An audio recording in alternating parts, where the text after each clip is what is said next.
What's up, guys? Welcome back to my channel. My name is Joannis or Joe Hatagwa. I'm a Sierra Leonean American living in West Africa. And if you want to know what me and two other people think about what's going on in the news in Africa and around the world, then this is the video for you.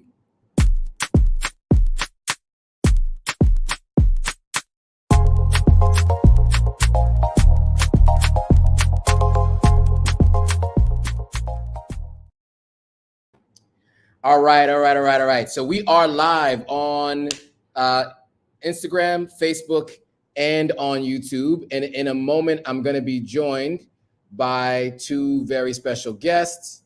Just give it a second. They'll be joining.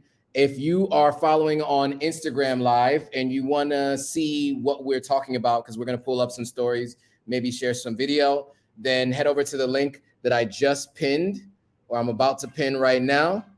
We're doing another episode of Diaspora Discussions. And of course, I have MASAH and Kenye joining shortly. What's up, Manelik? Shout out to you. What's going on? I see Mariama Forbes online. I see House of Marish on. What's up, guys? Mr. Bounce Los Angeles is on. So we're just going to give it a second. We're rolling. We are rolling. Mr. Bounce Los Angeles, we're rolling. So just give it a second so I can get these other two on. We're having some technical difficulties. So,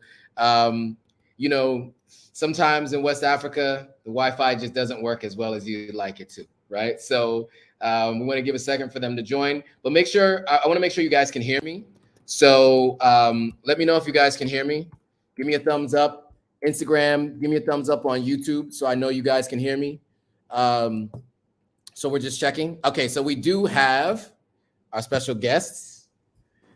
What's up? Can you guys hear me and can you see me? Oh, hey. What's up? All right. Cool. Hey. So there is a little bit of a delay. So I'll try to make sure I don't interrupt you guys when you're talking. All right. And so we are live. C. Upshaw says, hey, everyone. What's up, C. Upshaw? And C. Upshaw can hear us. And then also I'm live on Instagram as well, so you guys can hear me on Instagram. All right, cool. So today we're going to go through some of the latest news stories. There's a lot going on. Nene Leakes is suing Bravo and Annie Cohen, apparently. A$AP Rocky has been implicated in a shooting, which is kind of crazy. Apparently, they're saying he's the trigger man. And Mike Tyson did beat the shit out of someone on a plane recently. So, and there's many more things to talk about. So there's a lot to talk about today, and we'll go through each story one by one. So we'll read the story, we'll give our opinions, and then we'd love to hear from you guys what your thoughts are on the story as we go along. So first things first. We are streaming just on my YouTube channel for now, but eventually in the future, we will be streaming on Pepe Soup, which is MASAH and Kenye. In the meantime, I guess we should just do a quick introduction for those who are new. Do you guys want to introduce yourselves for those who are new? Sure, we will. Okay, so my name is MASAH, aka the Big Sister. And I am an attorney by day, but then I metamorphosized into a sassy, talkative, fantastic, fabulous, fashionable individual as soon as the sun goes down. So my sister and I started Pepe Soup Show. I guess at this point it was, going on 2 years ago. There hasn't been any posts in the last year because we had a whole lot of life happen since we started the show. But this is invigorating us and wanting us to start more. So we're really excited about doing the double streaming and talking about all of your spicy pepe relationship issues. So we're really, really pleased to be here today. Yeah, we're going to start with a little micro content. I think that's how we need to ease back into Pepe Soup. We got to ease back into some responses, maybe, because I literally just now on Instagram, I just saw sometimes Astro B, what is it? Anyway, one of those Astro B Bella or something. Astro B Bella, they'll post people's stories that they tell, and it's lots of. There's so much. Yeah. Have you ever dived into one of those stories Yeah. and like flipped through the comments? There's one I didn't finish yesterday that was wild. That's way off track. Sorry, guys. I'm Kenye. Who are you? Kenye Fudiyah, your artsy ambassador, reporting for duty. We have a lot going on, y'all. I feel like, you know how you come to class and you didn't do the homework? That's exactly what how is I feel happening. right now. That's exactly what is happening. We are in class, we didn't do the homework, but we're really good at ad-libbing. Yeah. And we have a lot of opinions about things that we are not fully informed about. That's totally fine, because where I went to school, I never did the homework, and the teacher would just go over the assignment in class anyway. So that's what we're gonna do today. So right. So teacher Joe.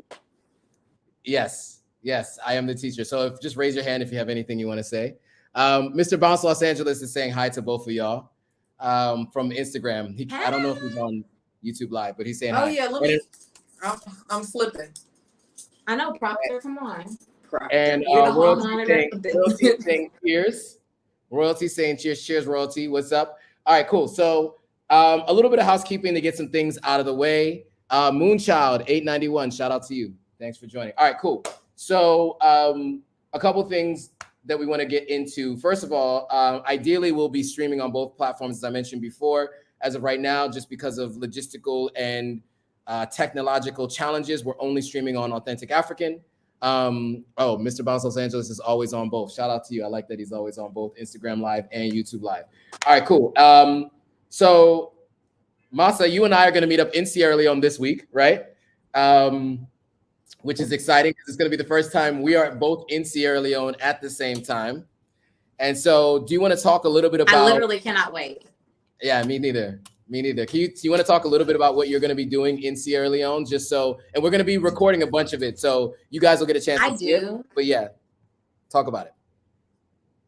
I do, but I first want Kenye to stop hating. She's being real jealous right now. And Sierra Leone is always available to you. You're always welcome to come home. You're not Ghanaian. It's the only passport I have right now, actually, because my U.S. passport has expired. Moment of transparency. So I need to make an appointment down there at the embassy because I got places to go at the end of the year. Yeah. Anything pop up? I laughed, but I was very serious. Anywho, the point being that yes, we will be in Sierra Leone. I will be touching down on Monday. The reason why I'm going to Sierra Leone is, a real estate venture, slightly a real estate mogul, no cap. So Kenye, Senya, our older sister, who you will not be seeing likely on the show anytime soon because she don't have time for this stuff. She don't have time for this stuff. Our older sister and me and Kenye and our dad purchased a parcel of real estate in Bo. A parcel. Your vocabulary is cracking me up today. Anyway, a little parcel of real estate off of the Sewa River in Bo. So Bo is where we're both from. That's our connection. We're all Mende from Sierra Leone, from Botong. And so it's right outside of Bo. It's on the Sewa River, which is like the largest river in Sierra Leone. So it's beautiful riverfront property. Humble brag. And so we will be doing a nice real estate development there. Mixed unit housing, mixed size housing, but modestly affordable for $100 anyway. So we're going to be meeting with some potential investors / people who have come to get their citizenship, who have traced their roots back to Sierra Leone and are there for the citizenship ceremony. Side note, for anybody that doesn't know, if you trace your ancestry with Ancestry, AfricanAncestry.com, only AfricanAncestry.com, if you trace your citizenship back to Sierra Leone with that specific website, you are qualified for citizenship in Sierra Leone. Yeah, so shout out to my soror Gina, who is the president and founder of AfricanAncestry.com. Shout out to Diallo Sambri, whose tour group I am going to meet. And it just is happenstance that I will be there on Sierra Leone Independence Day. And that's when we're going to be meeting in Bo. And we will be having a wonderful Independence Day lunch celebration where I will also be showing them the land and showing them the deck. And showing them my vision. I'm really, really excited about the fact that Sierra Leone has taken this step to embracing the diaspora, because Ghana is decades ahead of us, right? And inviting people to come back home. But Sierra Leone has upped the ante. I think we're the only African country, or at least the only West African country, given citizenship to people who have traced their roots back, which is kudos to the president. I don't give you kudos very often, but kudos for that vision. And so I'm really, really excited about seeing a group of people who are excited to find out that they are Sierra Leonean and who are touching base in Sierra Leone, probably for the first time in their lives. So it's going to be a wonderful event. So if you happen to be in Botong, specifically Gondama Village, or if you're in the neighborhood, do feel free to stop by our Independence Day picnic on the on the river. Nice. And I'm also planning to join, obviously. Yes. And I also plan to film so that you guys all who aren't able to join will be able to watch along at a future date. So stay tuned for that. So that's coming. All right, cool. All right, and on that note, my flight to Sierra Leone, which was supposed to leave on Monday, is now leaving on Sunday, tomorrow, because my flight was canceled. Why is that? Let me read to you why that is, ladies and gentlemen, because I think you might find this interesting. I don't know if you guys remember a few weeks back, we had a conversation about the fuel, the petrol, the gas in the country. They remember. Sierra Leone. Okay, listen to this. I got a text message from Air Peace. This is the airline that I'm on. My flight is supposed to leave on Monday. Yesterday evening at 6:13 p.m., I get this message from Air Peace. Dear esteemed passenger, we apologize for the cancellation of your flight due to no fuel in Freetown. Your flight number, Lagos to Freetown for the 25th of April, 2022, will now operate the day before on the 24th of April at a certain time.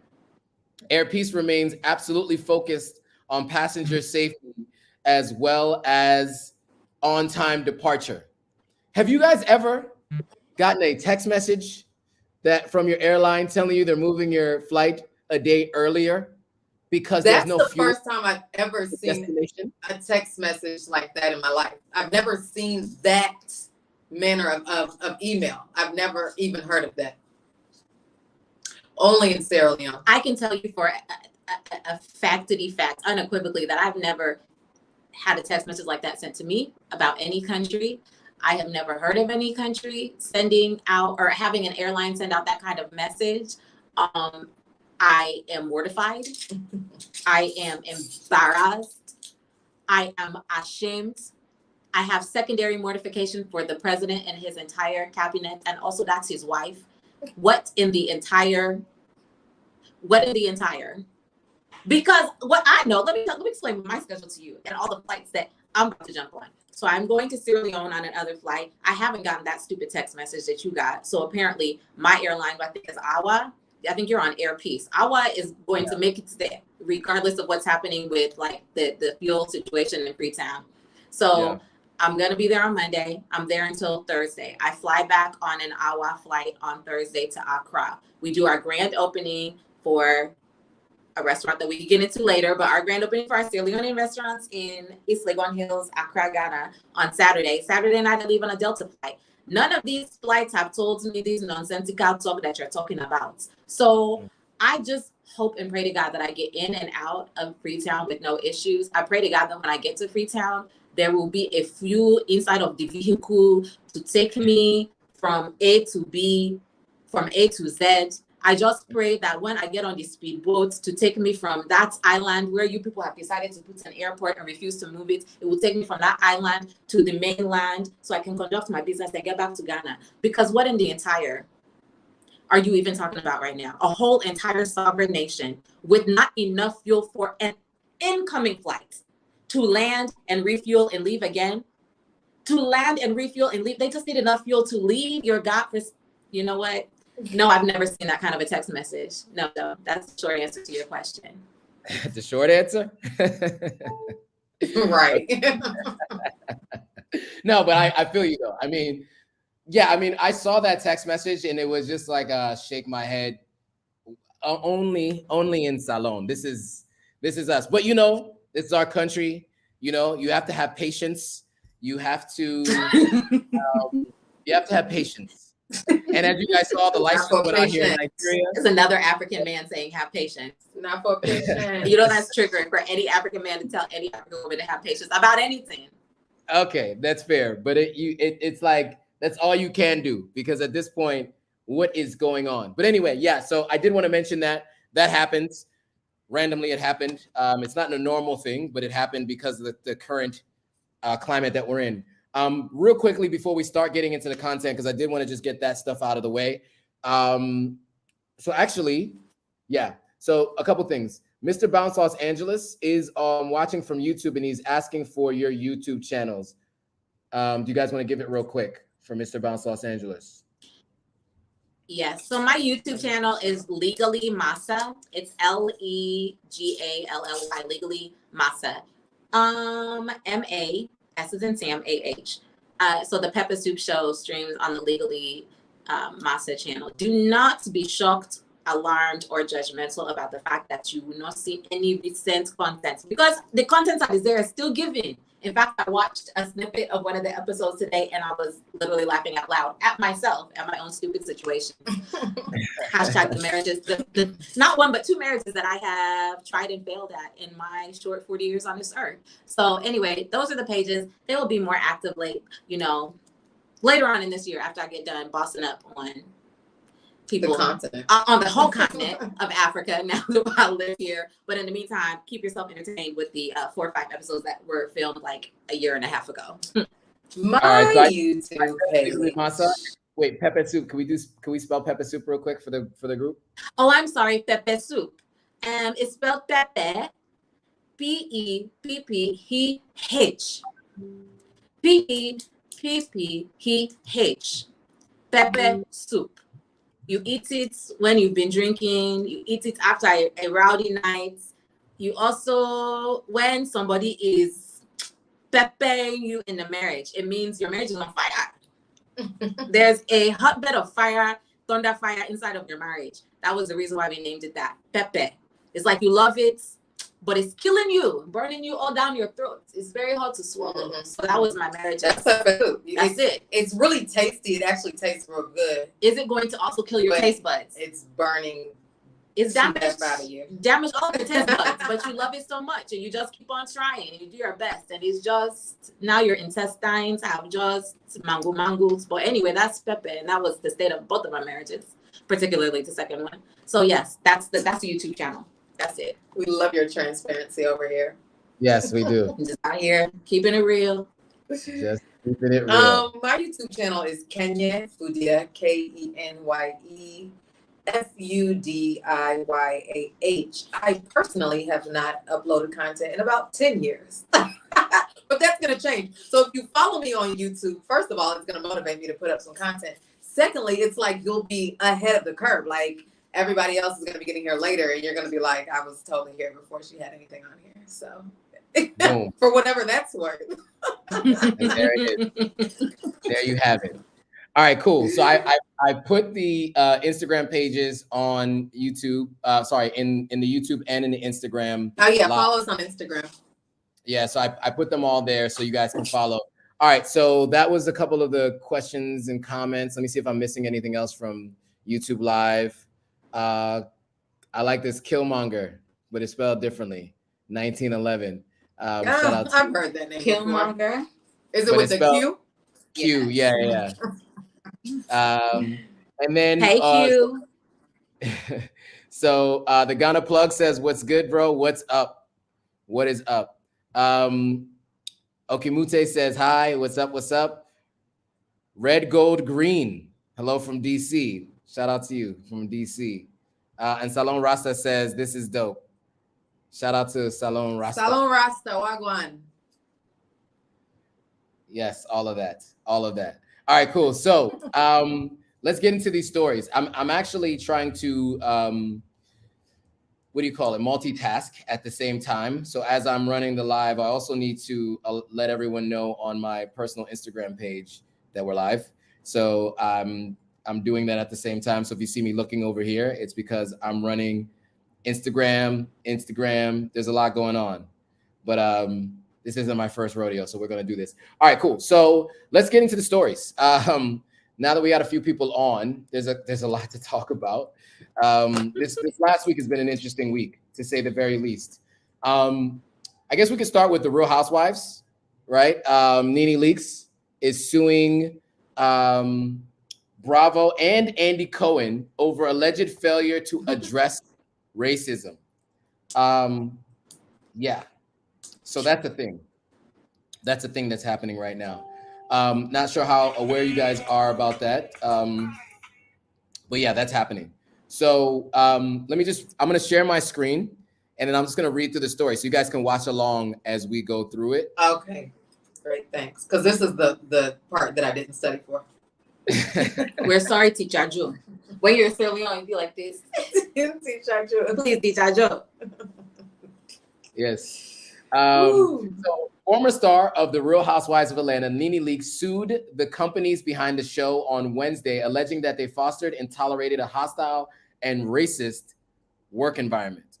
The lawsuit filed in federal court in Atlanta says Leakes, who is Black, okay, obviously, complained to executives about years of racist remarks from fellow housewife Kim Zolciak, who is white, but that only Leakes suffered consequences. It names as defendants NBC Universal, which is the parent company of Bravo. Bravo's also named. Production companies True Entertainment and Truly Original. Executives from the companies and Housewives executive producer Andy Cohen, but not Zolciak Biermann. That's her last name. Zolciak Biermann. She's married to a former NFL player. Anyway, NBC, Bravo, and True Star, a corporate and workplace culture in which racially insensitive and inappropriate behavior is tolerated, if not encouraged, is what the suit says. Wow. Representatives from NBC Universal declined to comment. Emails sent to representatives for the other defendants and Zolciak Biermann seeking comment were not immediately returned. Leakes, who is 54, a TV personality and actor whose legal name is Lenithia Monique Leakes, spent seasons as one of the central stars on The Real Housewives of Atlanta between 2008 and 2020. Wow, 12 years. Wow. It alleges that during the first season, which aired in 2008, the cast was planning to attend a barbecue, and housewife Kim Zolciak Biermann responded to the idea with words to the effect of, "I don't want to sit around with Nene and eat chicken." Okay. That suit says the statement perpetuated an offensive stereotype about African Americans. I hope this is not all she's presenting as her case for suing all these entities. What are your thoughts? Let me give it to you two, MASAH and Kenye. What are your thoughts on this lawsuit? So, first of all, just who doesn't love Andy Cohen aside from Nene Leakes? Aside from Nene Leakes, who doesn't love what? In Salon, we say how Andy connects. How Andy connects. Like he's the executive producer. He's just out there doing God's work, giving us distracting TV to get us through this pandemic. I mean, drop Andy from the lawsuit, rename the lawsuit, and just go after the people, the companies with much more money to give you than Andy Cohen. That ain't right. Also, I just talk about biting the hand that feeds you. I mean, I don't know whether or not she experienced any sort of emotional trauma, distress from the situation. But what I do know is that Nene Leakes, as comfortable as she might have been before she held up the Georgia Peach, her net income probably quadrupled, or whatever is more than quadrupled. It multiplied exponentially. Her net worth multiplied exponentially. Like, her entire family has benefited from her being a part of this franchise. And Black people generally have benefited from this Black ensemble cast. I mean, I think they might have been the first real Black ensemble cast on Bravo, but certainly the most successful over the years. And they paved the way for, Real Housewives of the Potomac. I mean, they paved the way for a lot of other Black ensemble casts that will come after them for years to come. So I really struggle with this because if it were so difficult, and I will admit, I stopped watching Rehoboth, I don't know, as you know, I started bossing up in life and I did not have time for nonsense, to watch other people's nonsense on television. So maybe I stopped watching it like 6, 7, 8 years ago or something like that. But I don't think that Kim Zolciak has been on there in many seasons.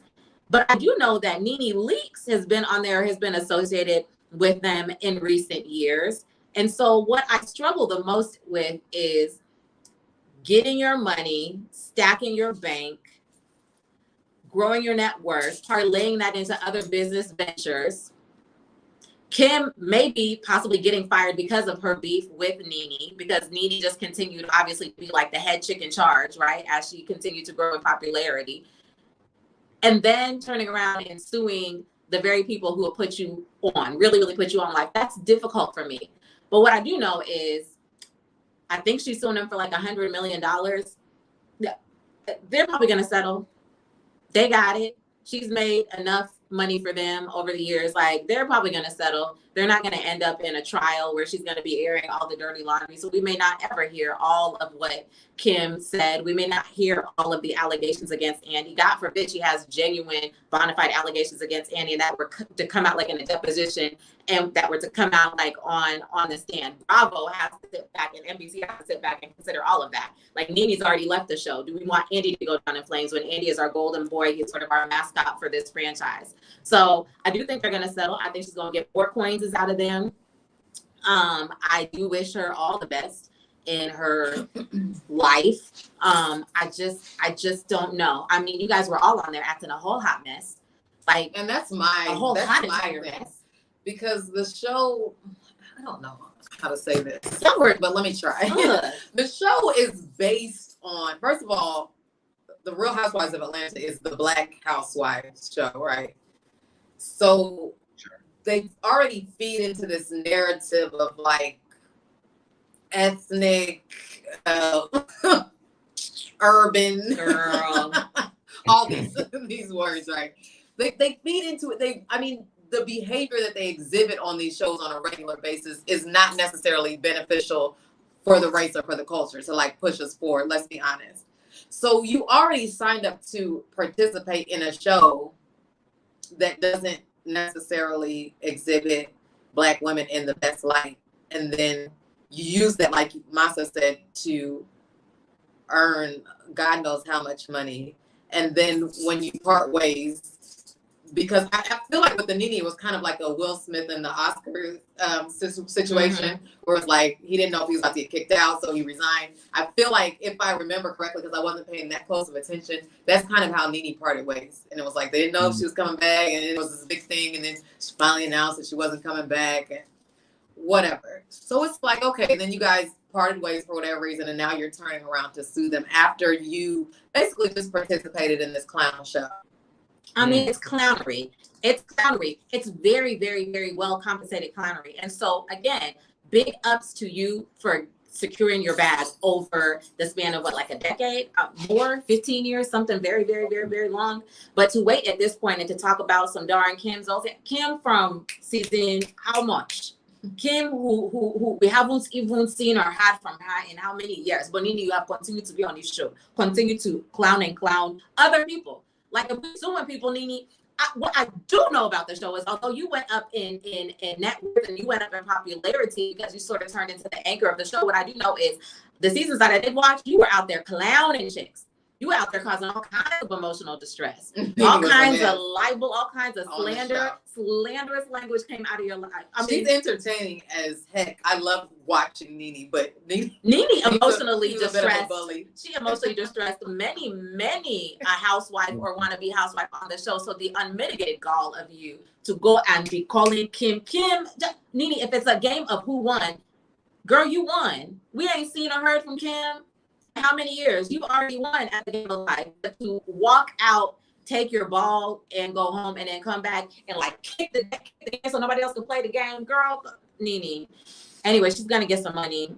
NBC is gonna settle. They're not gonna let her get up there and say whatever she wants to say in open court. So, hey, speaking of Nene, best of luck. Was or is currently in Ghana with her Liberian boyfriend. Oh, is it Liberian? Yeah. He's a Liberian They were guy. here last week. I don't know if she's still here, but they were here apparently enjoying. That's who saw she's it. super in love with? Yeah, I saw an article, they but I didn't enjoy. see any pictures. Yeah. I didn't really look into it. So all of these housewives, not you lie. That is a whole Pepper Soup episode. So wait though, you guys are just here engaging and loving these African guys, these African men. Wow, ain't that a whole entire episode? So what's a fantastic wow? Well, Nene's whole situation is a good little. We could break that down for Pepper Soup with how her, God rest her soul, her husband passed away, and then she was dating quickly after that. Which not here to judge. I'm just saying it's something that we could discuss. It was rapid fire, and what I feel like the media channels that have been like posting this Haman have not like taken a pause to acknowledge publicly that like this was a mighty speedy. It's a mighty speedy. No, the media hasn't. It's always you have to go into the comments to see the regular people. But the media just like they just moving this thing right along. Not to judge. I've never lost a husband who was the love of my life. But my God, like you don't want to take a beat on social media. You're just doing so much, Nene. Does it have to be public? So public. Anyway, so fast with an African guy at that. Yeah, we. You and that other guy, that funny one. Sure.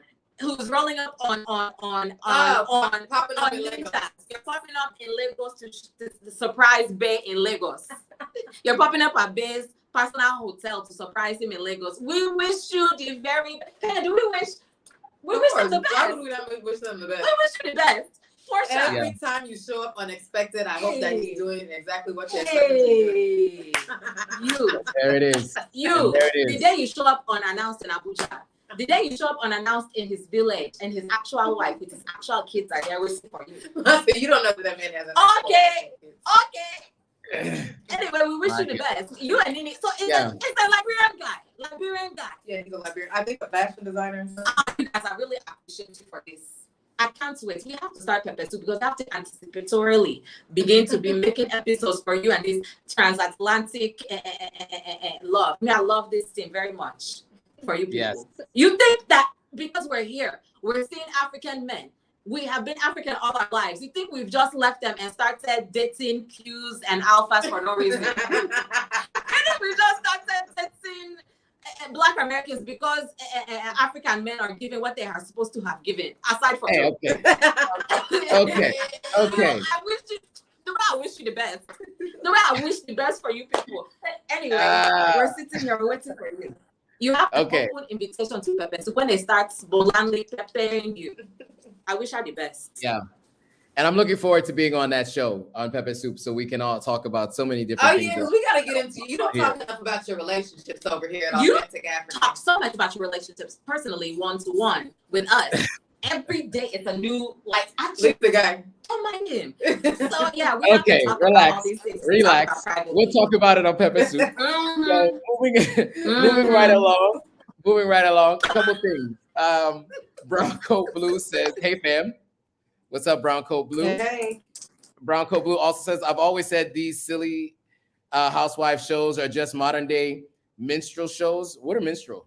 Is that? Do I need to Google that? Minstrel shows? You don't know what minstrel shows are? Oh, it's so that's like menstrual, not minstrel. No, minstrel shows. Like black people, like back in the day, how they used to have to entertain white people, like Chuck and Jive, and eat watermelons on stage and stuff like that. So they say I don't know that they're, I wouldn't say that they're modern day minstrel shows. Real Housewives of Atlanta. First of all, the fact that almost 50% of them were not housewives and maybe never had been. Right. That was a stretch. All the body work, that's also a stretch. All the face work is a stretch. It's a whole lot. But some of the other ones, some of the other reality shows, like the Black Doctors, so they're still ratchet butts with all the degrees. So, they do something for the community. They're fostering transatlantic unity between African Americans and African men. And so, there's a lot of positive coming from these shows. But, minstrel shows is a little harsh. That's kind of harsh. Minstrel shows? Dang, you're coming for them. All right. So Krista says, "Stop blushing. I got to hear more stories." Yeah, it's coming. Tune in, Krista. Don't miss it. It's gonna be good. Wait, she said I'm blushing. She said, "Joe, stop blushing. I gotta hear more stories on pepper soup." Pepper soup. We'll get into it. We'll get into it on pepper soup. Not here on this channel because this.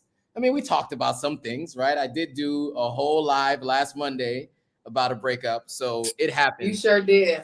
But I just. Anyway, What? You did? You did? I did. Didn't you? Did you know? I'm just thinking about your responses in the group chat, Kenye. Kenya's responses have me cracking up. Yeah. Joey, because anyway. Joe be killing me with his political correctness. All right. So moving on. So Moving on.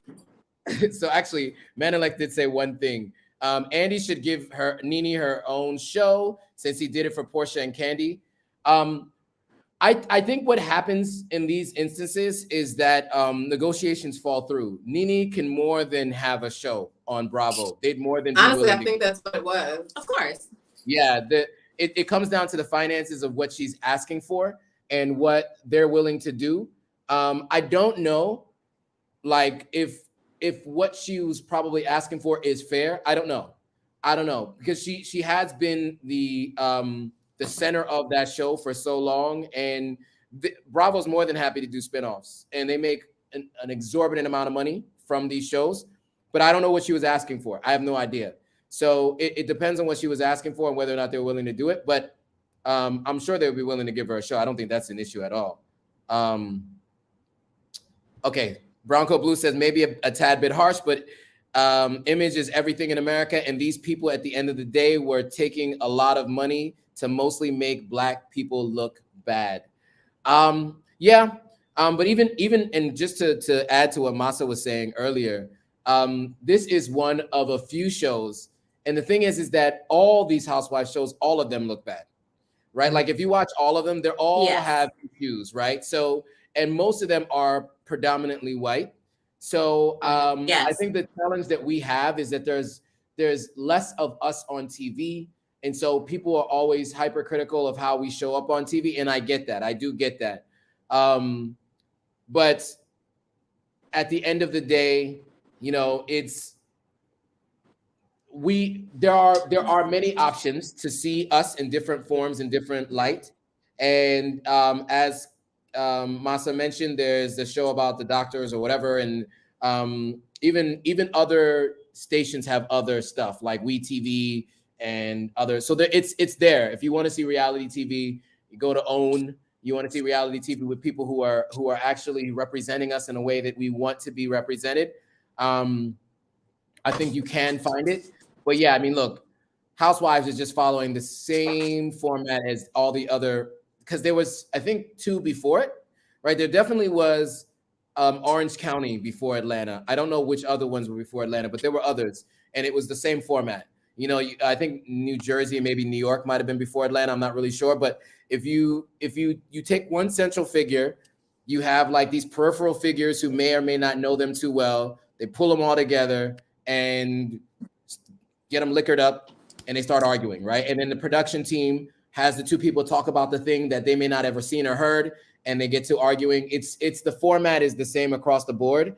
But I get what you're saying. I mean, for me, I was watching it to be entertained. I'm not going to lie to you. My sisters put me onto those shows, and I used to watch all of the shows across all of the first like 3 seasons. Which is a really fun fact. Yeah, right. Fun fact. But I'm highbrow and lowbrow television.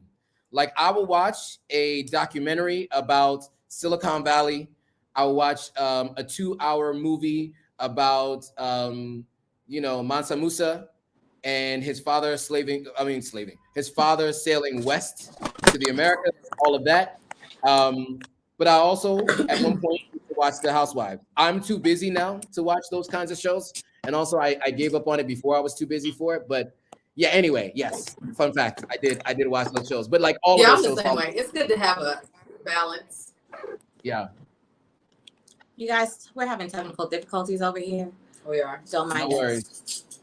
No worries. So Lady King says minstrel shows are white actors who performed in blackface during the 19th and 20th centuries in the U.S. based on stereotype depictions of Black Americans. Oh, so it was blackface. So this is different. And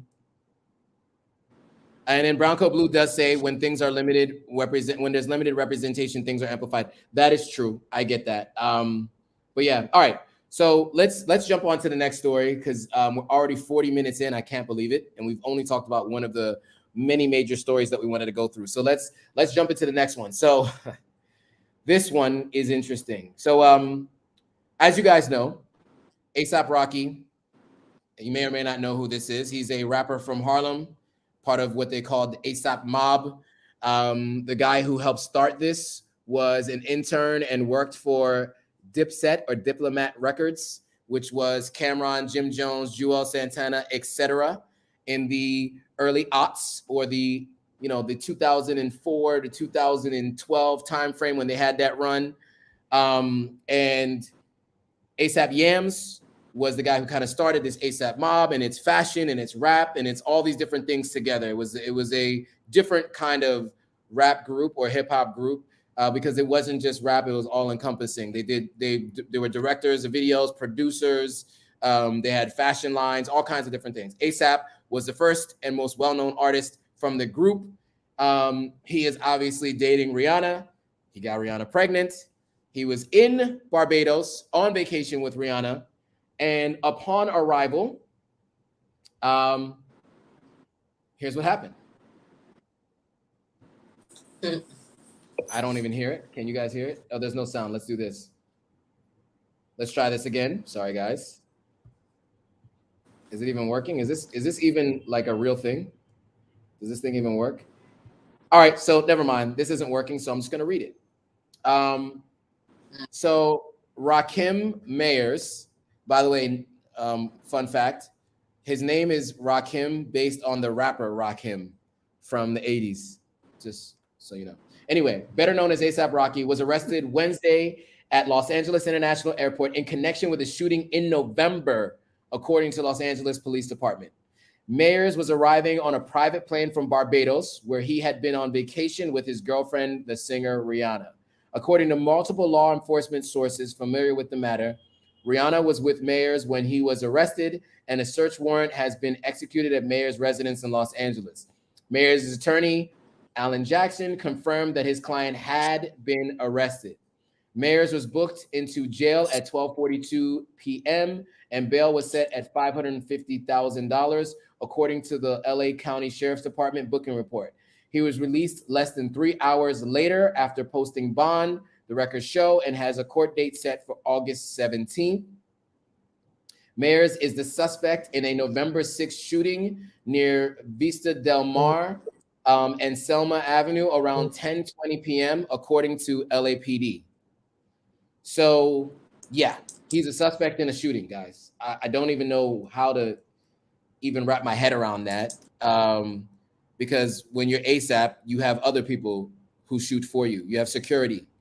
Why? I don't know. And I don't even know if this is him, if he did it, but he is arrested as a suspect. So, ladies, thoughts? I'll turn it over to you.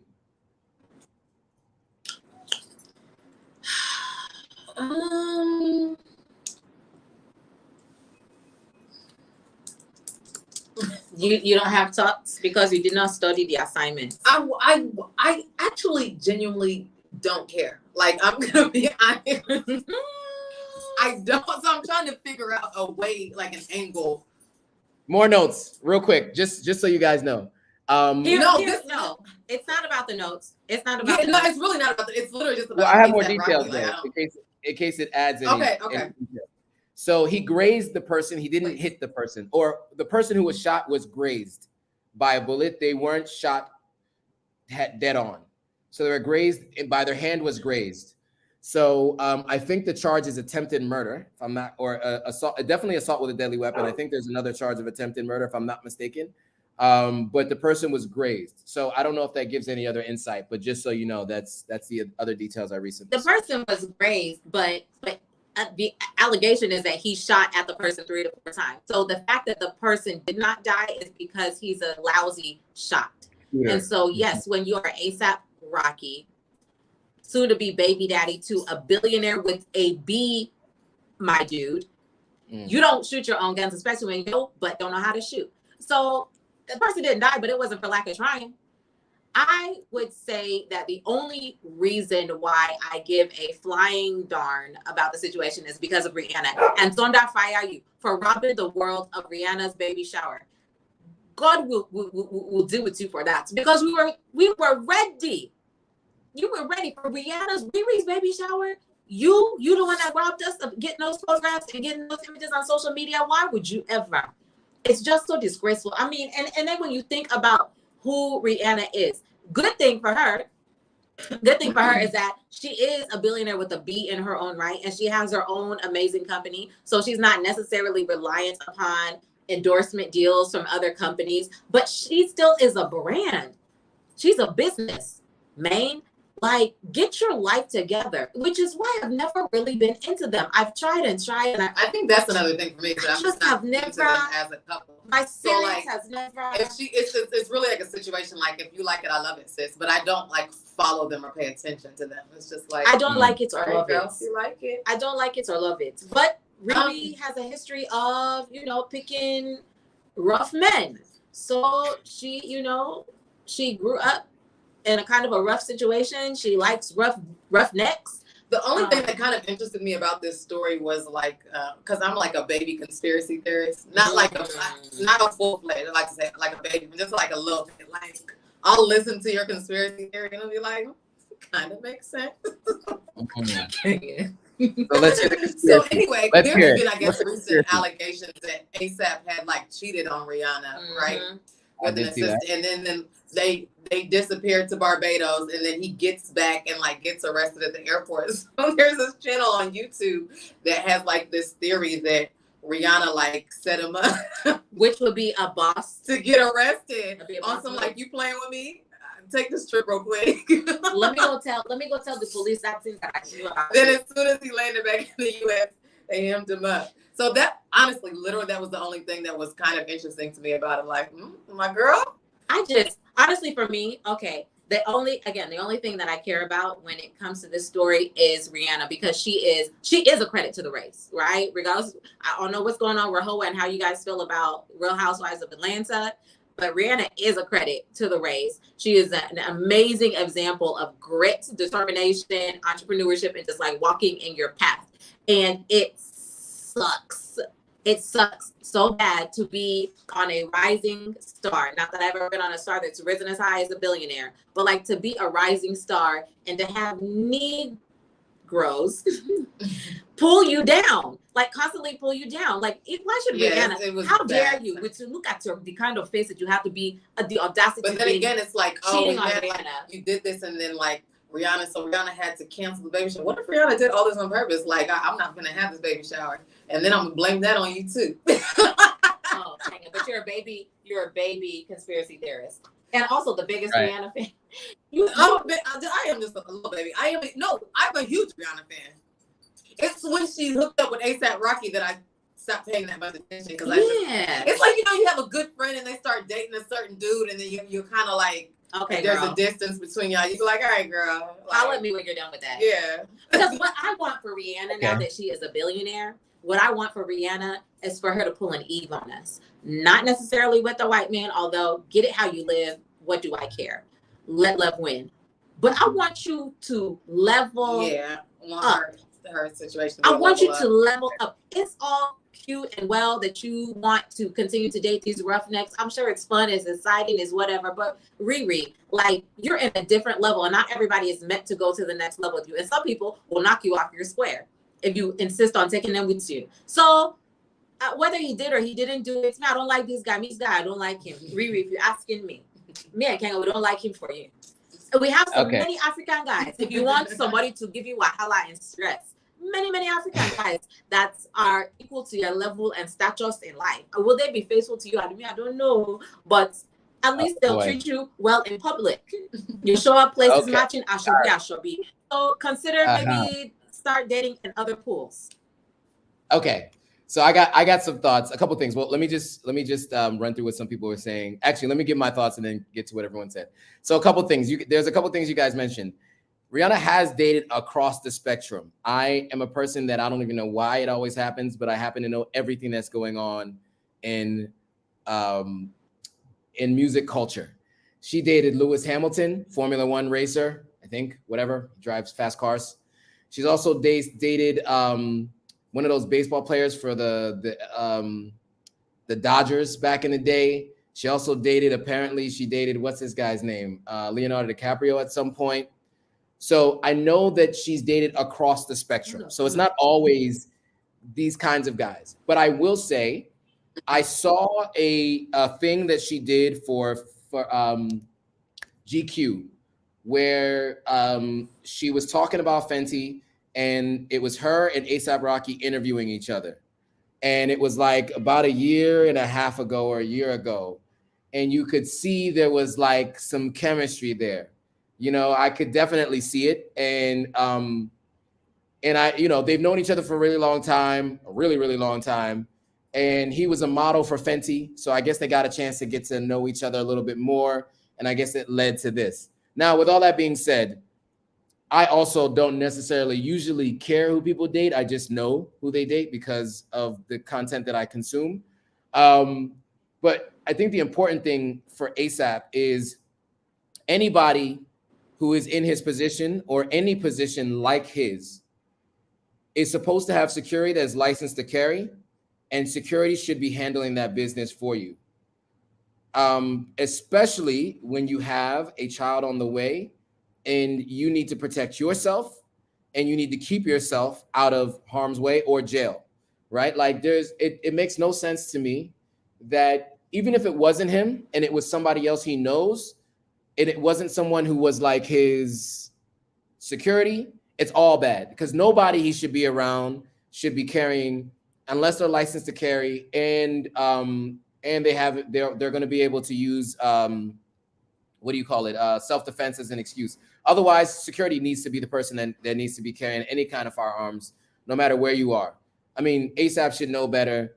He's been around far too long to not have that. And of course, who he's dating also uses security and has been using security heavily. I mean, I remember back to like Coachella, like 8 years ago, when she was rolling up something on her security guard's head. I don't know if you guys remember, she was sitting on his shoulders and rolling up on his head. So she always has security. And so I don't know why A$AP would not have security, but it makes no sense to me. All right. So anyway, with that being said, it's just a bad look. Yeah, it is a bad look. It is. Vibrant thing. Got it. She says she's a mogul business and is talented. Why so much focus on her partner? Well, the focus is on her partner because he shot at someone, apparently. That's the issue that we're looking into currently. All right, cool. So Brown Coat Blue says, if Rihanna is smart, she'll never get married, Oprah style. Okay, that's your opinion. I'm of different opinions. Darn. Okay. I'm of different opinions on that. Like, to each his own. Whatever somebody decides they want to do. I do understand maybe what she means is because of the finances, right? Like getting half those funds maybe is a way to protect yourself or prenup. But yeah, I mean, I guess that's what so it's a prenup. So it's a prenup. We want prenup. I mean, also, you guys was marrying the right person. Well, fair. Fair. No, I mean, you don't have to not get married to protect your assets. You need to meet with a family law attorney. Yeah. Prior to maybe one day MASAH, in order to protect your assets. Listen, if you're in the state of Illinois or Texas, if you take absolutely nothing away from this, mark my words, get a prenup, or else 50% of y'all are gonna regret it. Get a prenup, or else at least 50% of y'all are gonna regret not getting a prenup at some point in the future if you decide to get married. Boom, there it is. Anyway, right, cool. I wish her it's not there's so much focus on. I mean, think about that. Like Rihanna, didn't she just make it onto the Forbes billionaire list like for the first time? Imagine a young 30-something, expectant mother, Black girl, Bijan, like on the Forbes billionaire list. with all the other Jeff Bezos of the world. Like, I mean, it's like it's disgraceful. And they say she's really distraught. I don't know, like, about these conspiracy theories. Maybe they're true, maybe they're not. Maybe she's sitting there like cackling and laughing about this, but they say she's really, really distraught and emotionally, like, you know, disturbed by the situation. And she's about to pop. How can you not be? Like, they also showed up like at his LA home with a battering ram. Yeah, like yeah, a battering ram. They did. They sure did. That's not. I mean, for Rihanna's bow, that's not. It's not a good look. But anyway, we wish her the best. We wish her the best. Don't really care about that dude. That's basically what it is. I don't really care about that dude. I mean, hopefully it'll work out for him. He's facing up to 4 years and $10,000 in fines for assault with a deadly weapon. That was stupid what he did, whatever he did. I actually still don't know or care. Nobody cares. He could do the time if he had to do the time. He has access to billions of dollars, so he can find a good lawyer, and I'm sure if he does any time, it'll be a minuscule amount. But even if he had to do the full time, you get day for day credit. He can do 2 years. He'd be all right. But I wish Rihanna all the best. And he has done time in a correctional facility before as a juvenile. He actually did time with Casanova. He was a wild kid. Like A$AP Rocky was a wild kid. I don't know if you guys remember when he first came out. Oh, thank you. Somebody says Vibrant Thing says my beard is magnificent. Sorry, I was combing my sorry. Anyway, yeah. So A$AP, when he first came out, when A$AP Mob first came out, they used to fight all the time. They were fighting everybody all the time. That's just what they were known for. It's been a long time because now you see them at, you know, Fashion Week in Paris, in New York, you know, sitting there, legs crossed, you know what I'm saying? Going to the Met Gala with Fruit Loops looking jackets and whatnot. So they were thugs previously. Well, he's a thug. You guys, I mean, the thing is, you know who else was a thug? You know who else was a thug? Like Beyonce's husband. You know who's not out here having battering rams like at their gate, like busting down gates? Beyonce's husband. Like at a certain point, you put down the guns, you put down the crack rock, like you put that life behind you. You then put it in your rap songs about a thing that you did to come up. You don't continue to be pulling out guns and plop, plop, plop, plop, plop. Obviously in public, right? You out here in public, in a public place with witnesses, not killing the person you meant to kill, who's now also the best witness for the crime. You're doing a lot. You're doing a lot. And I just wish it would stop for Rihanna's future heirs' sake. Make it stop. Fair. I will say, I'm a big Hov fan, but he did stab Rivera when he was about A$AP's age. And he did. Remember he did that song, Not Guilty, with the now incarcerated. Oh, that was about him not being guilty about stabbing somebody. But he was. But I mean, Jay-Z used to sell crack, you guys. You know, he used to be over a stove, like with the water, and you add the baking soda, and it was crack cocaine. I mean, he's not shy about that. He lived a rough life. He's now also a billionaire married to a billionaire. So, you know, sometimes a lot of stuff will go down in the elevator when it's that many zeros in the elevator. And I don't know what to tell the man who got stabbed. But, you know, I feel like we all live and we learn. I want A$AP Rocky to calm down. The cheating allegations, like, calm down. The shooting the guns and all of this, just relax. Yeah, that's really wild. Relax. Him actually shooting the gun himself as well. Yeah. Anyway, that's how we feel about that. I like Vibrant Thing, though. Vibrant Thing is, I like your comments. You guys can't see it on Instagram, but she's just saying, she's just very involved. The entries was excessive. I just had to make clear that she did mention that my beard was looking good. So thank you. I love compliments. So yeah. Helen Brown. I'm trying to get it off my screen. Helen Brown says, "Hi Joe. What's up, Helen Brown?" And she also says, "Hi, ladies." Hello. Hey, Helen. Okay, Lady Keen says the pickings are very, very slim to find and date respectful African American men with morals who have grown up and put away child's behavior. Therefore, they date men financially comparable, Vivica and 50. But I will say A$AP is not financially comparable. I think he could financially comparable is the only single person who's financially comparable to Rihanna right now.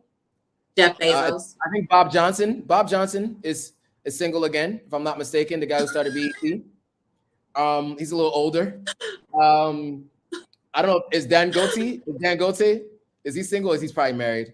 But on that multiple level, people, I think. Okay.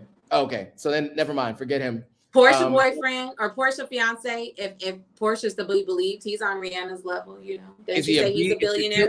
Billy? Nobody knows. Allegedly, he's a billionaire. Nobody knows from what or from where or what currency. Okay. Maybe he's a billionaire in Naira. I don't know. But I mean, you know, listen, who cares? Like, of course, it's good. The pickings are going to be slim, especially if you want the pickings are slim for people who are thousandaires or 100,000aires who are trying to be with a black man who is like also in the six-figure category. Of course, the pickings are slim. She'll be all right. It doesn't mean that she has to date somebody who's pulling out actual guns. You have now taken the gun, you took off the safety, and you shot it 3 times in public. Like, they're not that slim. They're not that slim. So again, we wish her all the best. All the best. All right, so we'll move on to the next story. But really quickly, Vibrant Thing. I pinned the YouTube link if you want to watch and see my co-hosts live and actually see who, instead of just hearing them, go to the pinned comment. Anybody actually who's on Instagram Live, just click on that pinned comment, that YouTube video link will take you directly to the live. All right, cool. Ibrahim is on the live. What's up, Ibrahim? Ibrahim is a former colleague, sort of current work colleague. I'm representing because I'm packing to leave tonight or tomorrow, so I'm wearing Jumia paraphernalia. But Ibrahim works at Jumia. He's brand manager for FMCG brands. Very good guy, smart guy, knows his stuff. Shout out to Ibrahim for joining. Okay. Hey, Ibrahim. Hey, Ibrahim. We talked this Ibrahim. week. Yeah, we talked this week, and he said he was gonna follow and subscribe, and he did. So I appreciate it. Had to shout you out real quick. All right. Lady Keene says, I don't have any of their money, but after achieving success in my career, it became very difficult to find a man on my level who believes in family and waiting to have kids with your wife. Lord help me. Oh, shit. Honestly, you know, you guys, seriously, like this starts as soon as you like get a first degree. Like, yeah, this is, you do not have to be a millionaire or billionaire, like MASAH said, thousandaires. Like, as soon as you have gotten a degree and you want a black man with a degree, you've already like narrowed your category. So I personally haven't been a family law attorney for welders, iron workers, machinists who work at BMW, who work at Mercedes-Benz. Like, you're a welder for Mercedes-Benz. You're like an iron worker for Hummers. Like, I mean, maybe also, like, when you say on your level, maybe your level needs to be just somebody who wants the same things you want, like morally, or with a family, who just has like a good and stable job. You don't necessarily have to have like the college degree black man, because if that's what you want, my dear, they're taken. Or many of them just think that they're the prize, and so you're going to be sharing the guy. Just statistically speaking, like, if all the black college women or college educated women wanted only black college educated men, it would not be statistically possible for us to marry one another. So maybe just, again, consider pulling an Eve, because it looks like it's been working well for this guy. Like a Serena, it looks like life is just roses for her. So, you know, consider what your levels are and what your non-negotiables are. And if it's that you need to be with a 33-year-old thuggy, you know, shooter, then, you know, good luck to you. There's plenty of those in the hood. But, you know, maybe just consider like what it is that you're actually looking for, what this level is that you need to maintain in your relationships. But if it's a black college educated man, my dear, all of us, we all have them. They're all already taken by all of us. Some of us are multiply sharing multiple times over. So I don't know. I don't know. Okay. All I have to say to this particular statement is this.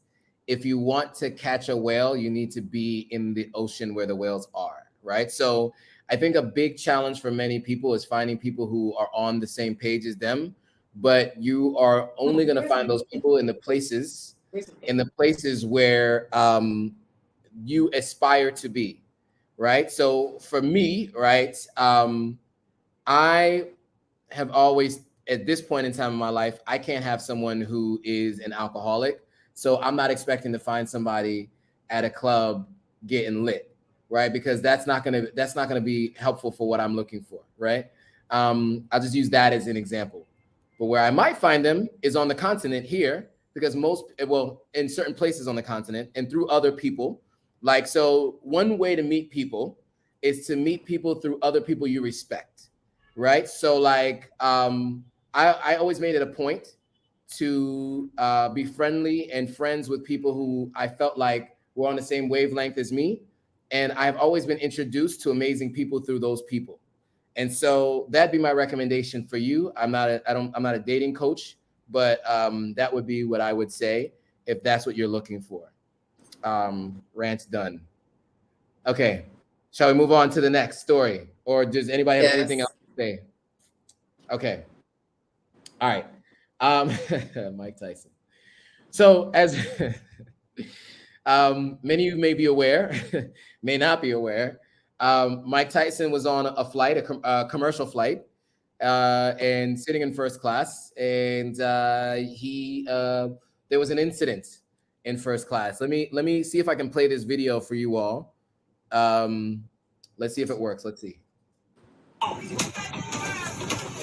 Hey, Mike, come on. Let's go stop back. Let's lose the horse, man. Hey, Mike, come on. Let's go stop back. Let's lose the horse, man.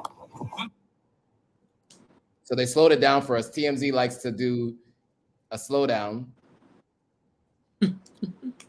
But he's not really giving him the full, like what he could have given him, because that guy would have been knocked out. He was just kind of like love tapping him, you know?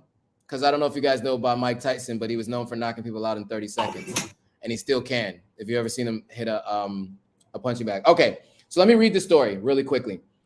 Former heavyweight boxer Mike Tyson punched a fellow airline passenger after the person threw a water bottle at him, Tyson spokesperson said. Oh.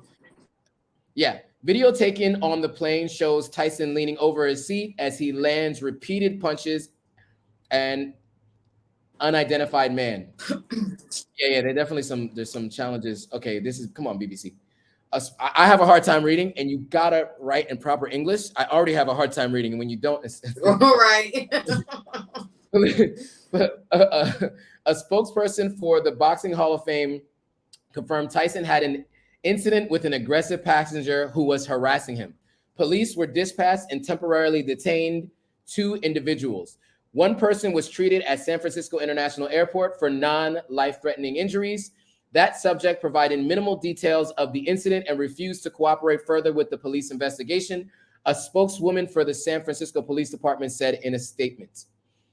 Both people were released pending further investigation. The department did not identify either of the individuals involved. The attack occurred on board a JetBlue flight on Wednesday night before it set off for San Francisco to Florida. The video published by TMZ does not show the entirety of the altercation, and water bottle is not visible in the footage. According to TMZ, Tyson had agreed to take a picture with the passenger at the beginning of the flight, but the man continued to harass Tyson despite requests from Tyson to quote-unquote chill. The video of Tyson striking the fellow passenger includes audio of another person calling, hey, Mike, seemingly trying to calm him while other person tries to push Tyson away. It then shows the passenger forehead, which appears bloodied. The San Francisco Police Department said it was aware of the video that possibly captured the incident. The footage was sent to San Mateo County Sheriff's Office, which has jurisdiction over the investigation. Tyson is no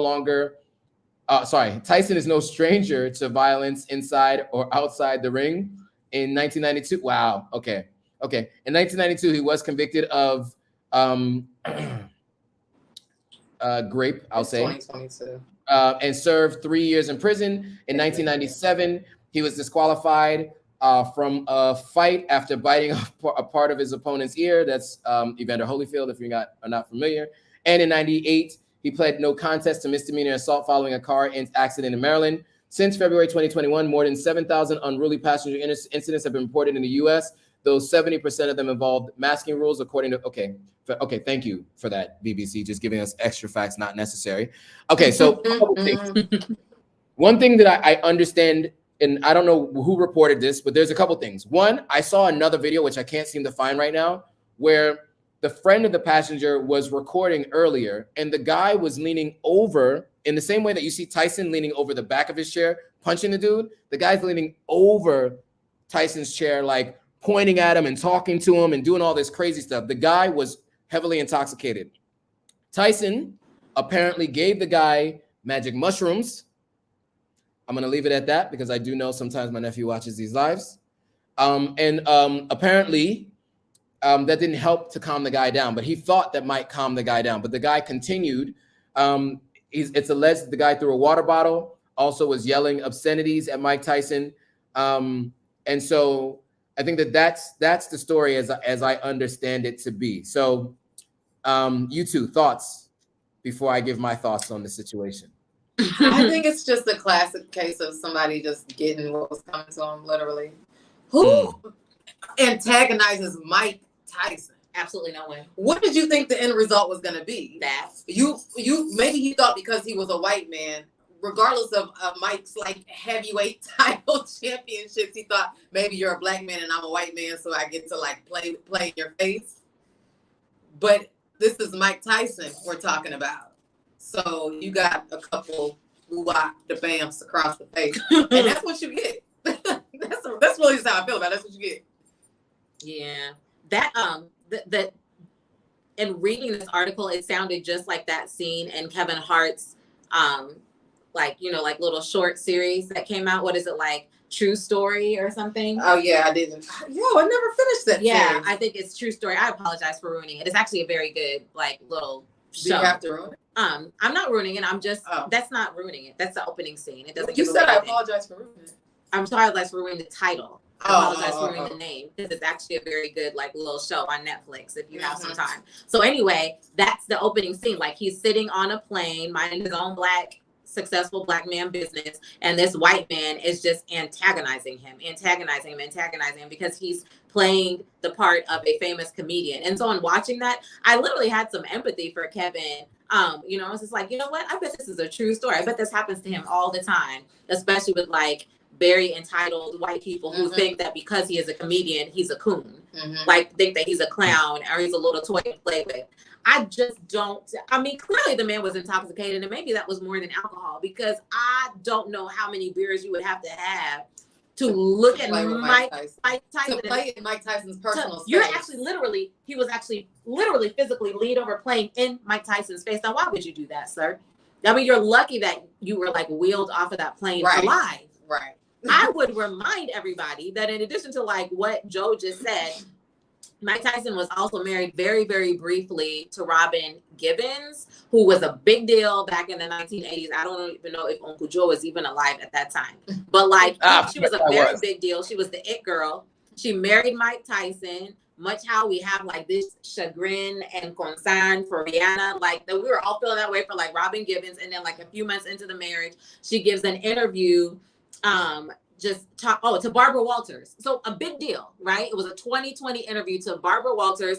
Robin Givens is sitting here. Mike Tyson is sitting right next to her, completely silently the entire interview to talk about the allegations of like difficulties in their, at that time, like 7-month marriage.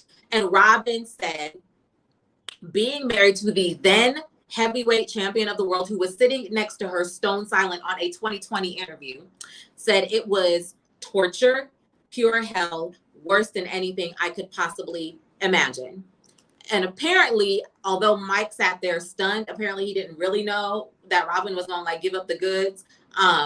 He was sitting there stone silent after the interview and the cameras turned off. He took a chair and like threw it against the wall. Mind you, prim and proper Barbara Walters is like, this is her studio in their interview. So this has been Mike Tyson since forever, right? Like he's a boxer, but to be playing in his face with these tattoos, you see the tattoos they're just here.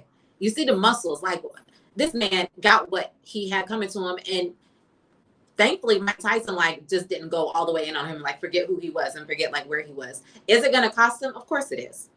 Of course it is. Like you can't retaliate with like a bottle of water, with like by using a deadly weapon. And obviously Mike's hands are deadly weapons. So it would be interesting to see what charges this ridiculous drunks like a future attorneys come up with, but Mike is obviously going to have to pay for that. What is shocking to me, I guess it's not shocking to me, what's upsetting to me is that Mike was in this position, hashtag why were you on a JetBlue flight? Why? But what shocks me is that he was in this position and like, I don't know that there were any like stewardesses or hostesses there to like assist him. Now, I don't know what kind of assistance me, if I were a stewardess, I could give Mike Tyson, but it's concerning that he just was going to have to continue to be subjected to that kind of like abuse and disrespect in public, and that nobody intervened to like control the drunk white man who probably could have been controlled if like the airline, you know, agents decided to do something about it before it escalated to this situation. So unfortunately, Mike, you tried to save money for whatever reason by getting on a JetBlue flight. It's going to cost you a lot of money, I'm sure, in the end. Fair. What are your thoughts, Joe? Yeah, so a couple things. One, yeah, I mean, I think once you're a boxer, it is considered a deadly weapon. So anytime you hit anyone, you automatically can be charged with, you know, assault with a deadly weapon. So that's one. So Mike, you can't do that. You've already done it a long time ago. You can't do it now. And he's done a really good job of keeping his cool on a number of occasions in the recent last, I think maybe even 15 years, whatever it's been since he's had his last incident. Right. But yeah. I think, so here's what I do know. Every time I go to the airport, people are drinking heavily at the bar before they catch the flight. And in first class, they give you alcohol before you start if you want it. Before the flight even takes off, you can start drinking, right? As the plane is being boarded, you can start drinking. And I know that this is something that they've considered taking away and stopping, but they haven't. And incidents like these are the reasons why they probably shouldn't liquor you up like that before the flight takes off. One. Two, I do think that they should have stopped it earlier, right? I don't care if it's first class or coach. Anybody who's an unruly passenger needs to be either removed or moved, right? Like you can't allow that to happen. You can't allow that to happen. That was my thing. Why was it Mike Tyson that had to dead the situation? Yeah. Right. And not an employee of the airline. Is that what he's paying for? Like he's paying first class to sit there and to be ridiculed and be his own security guard on this plane. It's really very much like that, like Kevin Hart. So like I have to believe that this happens to people all the time. And it's not lost on me that in Kevin Hart's like little show, like it was an entitled white man who wouldn't let it drop, who just wouldn't stop. Y'all gonna learn. He's lucky his head is still on his neck. Honestly, Mike Tyson, like maybe it's that he did not. You imagine eating punches from Mike Tyson? No, he was not letting up. He was do. Can you imagine from Mike Tyson? Mike Tyson. Have we forgotten it's because time has passed? So like you think that like he's slipping? Boy, please. Oh, I do. Again, he's lucky that he still has all his faculties about him. Yeah. I think for me that's a credit to Mike Tyson that he held his punches. Yeah, he didn't really lose his cool. He just taught him a little lesson. He taught him a little lesson. Yeah, I mean, because there was a guy who Mike Tyson did assault who recently came out saying that guy is lucky that it ended the way it did because and I think it was in the earlier 2000s or in the late 90s. Tyson. I mean, and Tyson was known, like he beat up other boxers who would talk trash. There was this one boxer with a jerry curl a long time ago back in the day, and he saw him at a store in Harlem and mopped the floor with him in the store, right? It's like a very well-known story. I don't know what the guy's name was. It's so funny. That's not funny, but it's funny. Like Mike Tyson, I just can't. What is that? You guys, I don't drink. Fun fact, I get contact drunk. Like literally, like if people are drunk around me, I'm like, oh, we lit. But I have never, ever had a beer in my entire 40 years on this earth. But what kind of alcohol, pray tell, would make you be playing in Mike Tyson's face? Somebody tell me. What is that? What is that? They're saying there were magic mushrooms involved in the situation. Oh, okay. All kind of stuff going down on this JetBlue flight. Where are the stewardesses when these narcotics are being passed like back and forth? My God. Well, I mean, I think they kind of just look like chips in a bag, right? Like sort of look like potato chips sometimes. Hey, not my thing, but I may have seen some in my life at one point. And so what have you not seen? Right. What have you not seen? I've seen none of these things that you've seen in real life.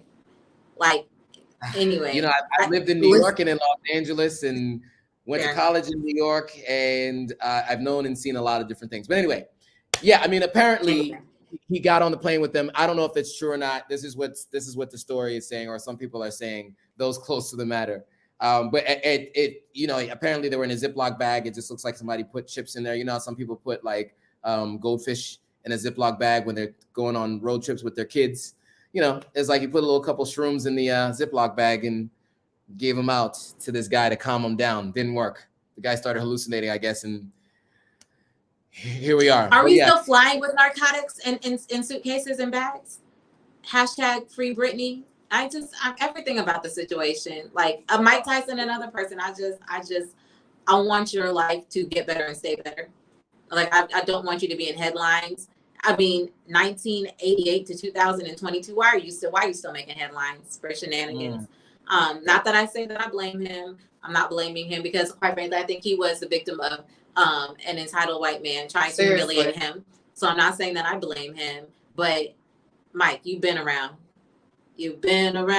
Like, calm down. I want everybody to stop being so extreme. It was the same with Will Smith. Like I said with Will, I wish you would have just been like, hey, shut up. You know what I'm saying? Just something like that. Like Mike, I wish you would have maybe just choked him up a little bit. Like, hey, grab his collar. You know what I mean? Collar grab. Just shook him. I mean, because Robin Gibbons says that's what he used to do. But instead, he would be swinging at her, not hitting her. He would shake her. He would grab her, but he wasn't like, you know, punching. It's like these reactions are extreme. So much. It's so much. Yeah. You don't have to punch, Mike. You don't have to punch. You could have shushed him. You could have like shoulder bumped him. You'd have like flew him into like economy class. You didn't need to have to punch him. Anyway, he'll pay for that. So they both will learn a lesson out of this, I'm sure. Yeah, I mean, I know Nelly once said this to Charlemagne. He said, I have lawsuit money for people like you. So keep playing with me. He said, I have what? I have lawsuit money for people like you. Keep playing with me. Oh, okay, right. That's what Nelly said to Charlemagne. And I think maybe Tyson's thinking in the back of his head, all right, what is this going to be like? 2 million, 1 million? All right, fine. And just went with it. I mean, it's not okay. And it's not ideal because he can't do that. He's not anybody else. I don't know if he's retired now, if he still has that status of it's a deadly weapon, but even still, not a good idea.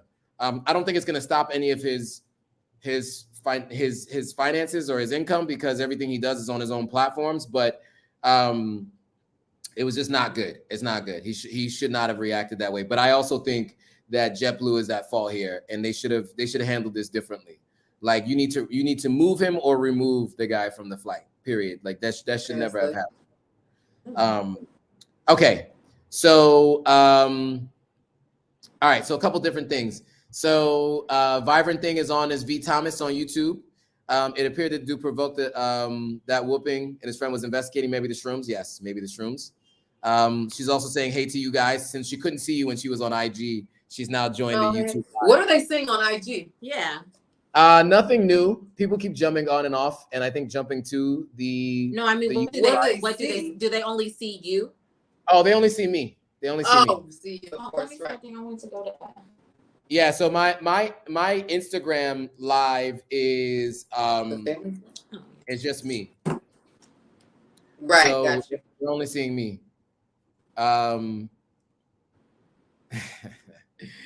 Okay, so Lady Keen, going back to the previous topic, I hear you, sis.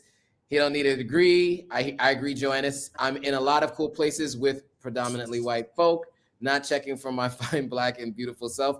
Okay, so just to be clear, I was saying be in places where the people you want to be are, not necessarily people of other races or whatever your preference and choice is. I'm not Dr. Umar, but I'm just saying, like, whatever you decide, but you just want to be in those places.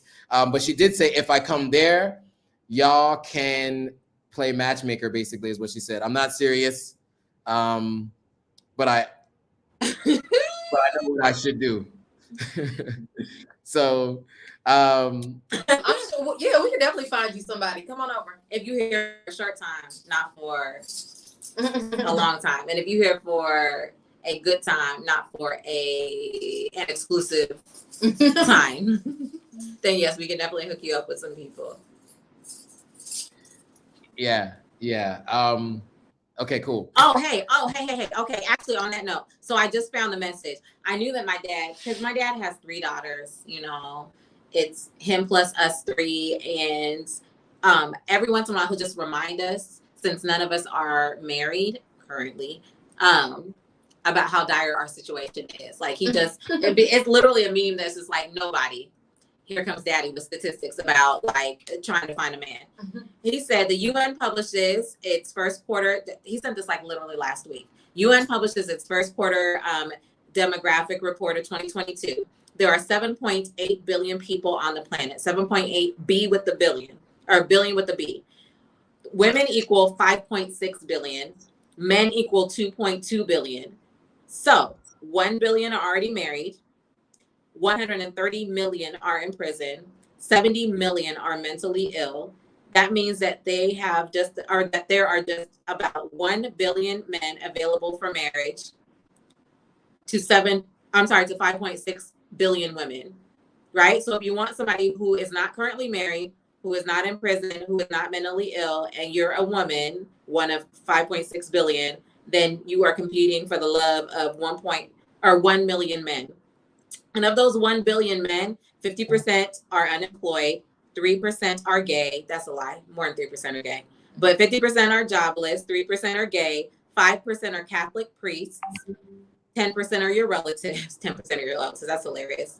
And 32% are above the age of 66 years old. So I don't know about these stats. This is just a WhatsApp forward that my father sent me. But if it were true, it would explain why the pickings are slim out here. If you are then taking that 1 billion and then limiting it to like only African Americans. But you know where there are plenty of Black men who are out here and ready to mingle, not necessarily single, but they out here ready to mingle, is Africa, like Joe said. So, you know, if y'all want to come here, we got you. We got you. Yes, I know a few. All right, cool. So moving on. All right, so look, we are already at an hour and 25 minutes. Can you guys believe it? Hour and 27 minutes already. So there's a couple more stories that we might want to go through. One from the NFL. There's a lawsuit against the NFL, discrimination lawsuit. So maybe we can read this story, and maybe we can go through the Janelle Monáe story if you guys want to. I don't know. Kenye and MASAH, do you guys want to do the Janelle Monáe story at some point or no? Let me know. I would. I don't. What is there to say? I don't. Okay. All right. We can. I have something to say, not specifically about her. I have something to say about. Yeah. Okay. We can do that. Okay. So let's start with the NFL because I think this is interesting. So, all right. So just some background. I hope that this article gives some background. Let me just double check. The NFL is judged jointly by lawyers and coaches. Okay. So there's a coach, Brian Flores, who was the head coach for the Miami Dolphins. And he was unceremoniously let go because they said he was difficult to work with. Now, he said he wouldn't go along with certain things that were against the rules of the NFL, and he was just trying to coach the right way. But he basically filed a lawsuit claiming discrimination against the NFL. So with that, there is a response that the NFL has given. Now, the NFL, if I'm not mistaken, is a $10 to $11 billion a year league, one of the biggest leagues in the United States in terms of sports leagues. You know, it's very, very big. And owners of the NFL teams are richer than owners of any other sports teams in the US, right? For the most part, which is why somebody like Diddy couldn't actually be an NFL team owner by himself. Jay-Z probably could not be an NFL team owner by itself because you have to raise $2 to $4 billion just to buy an NFL team. So your net worth can't be that much. You have to have that kind of cash to purchase it. So these are very, very wealthy, high net worth individuals. and they are predominantly white. If I'm not mistaken, there are 32 teams, if I'm not mistaken. And one owner is Indian, and then the rest are all older white gentlemen. So just so you guys are all aware, just for context, that is the people who make the hiring and firing decisions at the highest level in the NFL. And in order to bring someone in, they all have to agree. It's a revenue sharing process, all of this stuff. Anyway, so let's read what the story says. The NFL gives defense against Black coaches discrimination suit. The league claimed numerous defenses to assertions in the lawsuit brought by 3 Black coaches. So Brian Flores, the one I mentioned, Steve Wilkes, and Ray Horton. So together they put together a suit against the NFL claiming racial discrimination. So the NFL is telling a judge there are multiple reasons why a lawsuit brought against it by 3 Black coaches who allege racist hiring practices should fail. In the letter released, this is a letter released by the NFL Thursday in advance of an initial hearing before a Manhattan federal judge, the league said it will either ask that the claims of Coach Brian Flores and 2 other coaches be forced into arbitration or be dismissed without a trial because they lack legal merit. The letter was prepared jointly by lawyers for the coaches and the NFL to notify the judge of each side's position in advance of the May 2nd hearing. Is there anything here NBC is displaying that I can play? I guess not. Flores, who was fired as head coach of the Miami Dolphins in January, had alleged in a lawsuit that racist hiring practices by the NFL, particularly for coaches and general managers, left the league rife with racism, even as it publicly condemns it. 2 other coaches, Steve Wilkes and Ray Horton, joined Flores in the lawsuit earlier this month. Flores, who led the Dolphins to a 24-25 record over 3 years, was fired after the Dolphins went 9-8 this past year in a second straight winning season. The team failed to make the playoffs during Flores' tenure, despite winning 10 games in 2020. So he's had 2 winning seasons in a row. Other coaches have stayed around for less and for longer, maybe not in Miami, but in other organizations. So he's alleging racism, and they're filing a suit. Now, I don't know what evidence he has. I think it's going to be tough because the NFL has lawyers on lawyers, another level of kind of lawyers. They're built for this kind of thing. So anyway, I don't know if you guys have any thoughts on anything I just read, or I know there's not much context to the lawsuit. I'm not actually clear. Did they give specific instances of this discrimination? So this is what I'm trying to figure out, right? Because Brian Flores, I know it had to do with, okay,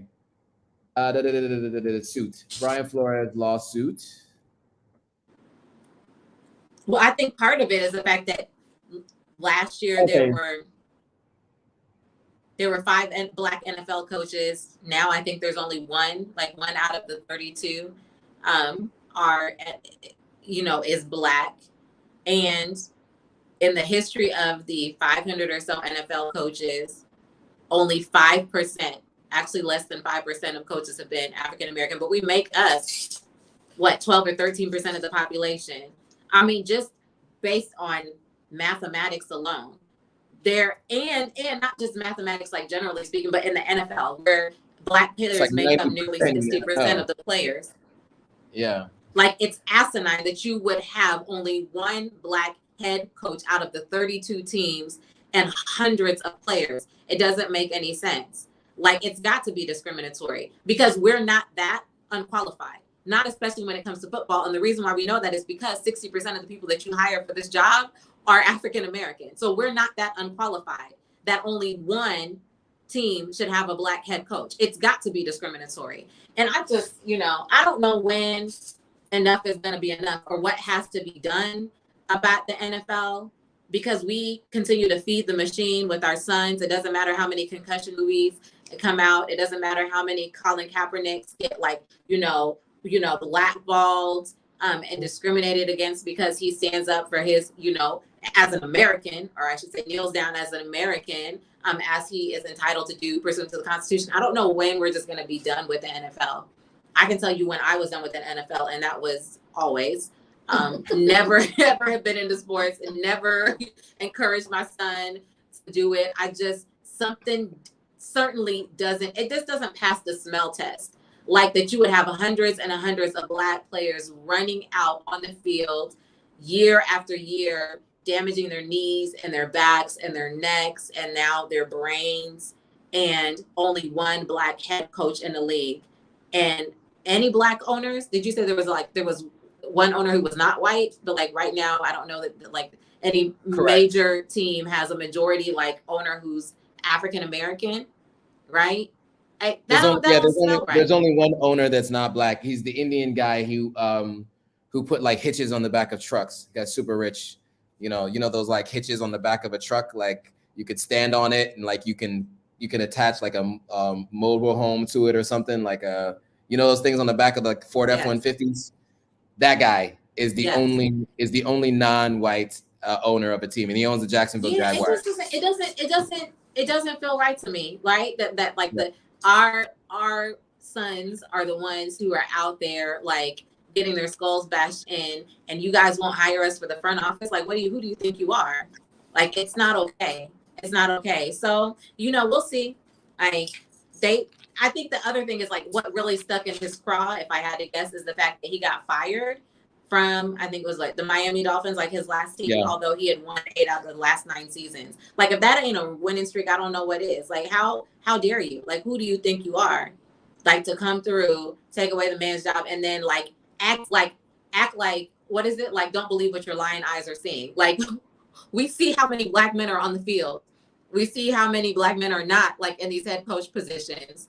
Like, something isn't right. There is something that you guys are not doing correctly in your hiring processes. That there is that kind of disparity in the players versus the executive suite. Mm-hmm. Yeah. Anyway, so if I wasn't done with the NFL before, I've been done with them since Colin Kaepernick. So, who described it being in the NFL as modern day slavery? He said it felt like slavery, and I bet it did. He did say that. Canceled for me. I do have a hard time with people saying something is like modern day slavery when you're getting paid millions of dollars, but I do understand his problems with the NFL, and I agree with you. They did a study a couple years ago. A bunch of NFL players, after they died, they donated their brains to science, and out of 111 brains that were examined, 110 had CTE, meaning they had so much badly damaged brains that because their heads are rattling around in your skull that it has permanent damage. Like when you do a CAT scan of those kinds of brains, you see black spots where there's no electrical activity happening, right? Because your brain is just rattling around in your skull. I can tell you, I played football. Well, I was on the football team. I didn't play football. I was on the football team because I didn't really get no playing time. But I was on the football team for 4 years in high school. And I remember one time getting hit so hard, I was literally seeing stars. I know I was mildly concussed going back and looking at it. And I remember my coach looking at me as if I was crazy because I'm like, this is in practice. And I'm like, Coach, I need to sit down. And he's like, I got called all kinds of words that I will not say here, the P word, et cetera, et cetera. And I felt like I had to stay in. Like, I can't not. Now I've been called the P word. You know what I'm saying? So, I mean, it breeds that kind of it's that kind of environment. But let me say a couple things. So, because I did just read some more things about what these lawsuits were about. So, lawyers. So Flores' attorney alleged that the amended complaint that the Texans retaliated against Flores by removing him from consideration from their head coaching vacancy due to the decision to file the action and speak publicly about systemic discrimination in the NFL. So he's now added to his suit because the Texans retaliated by removing him from coaching consideration. But the other two, Wilkes said that he was discriminated against as a bridge coach who was not giving any meaningful chance to succeed, meaning that, a lot of times when they're in the process of looking for a new head coach, they will allow an assistant coach to step in as the head coach, as the interim head coach. Like if you ever scroll past ESPN, you'll hear interim head coach X, Y, and Z. And while they're looking for someone else. So this is what Wilkes is saying. Now, to be clear, Wilkes did have a really bad record. So Wilkes was 3-13 in one season with the Arizona Cardinals before being fired and replaced by Cliff Kingsbury. Lawyers wrote that while Kingsbury has been successful, Mr. Wilkes, given the same opportunity afforded to Mr. Kingsbury, surely would have succeeded as well. I don't know about that. But yeah, so this, I mean, I don't know if they're gonna get much from this suit, but everything MASAH said is true.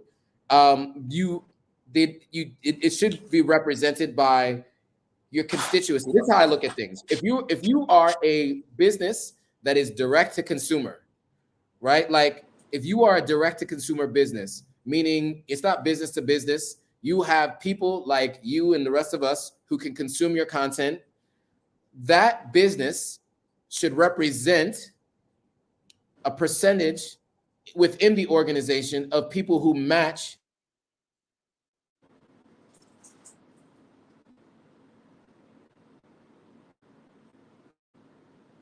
Froze up. Is it him who thumbs up or was it us? He's frozen on our end at least. On our end. Can you see it on there?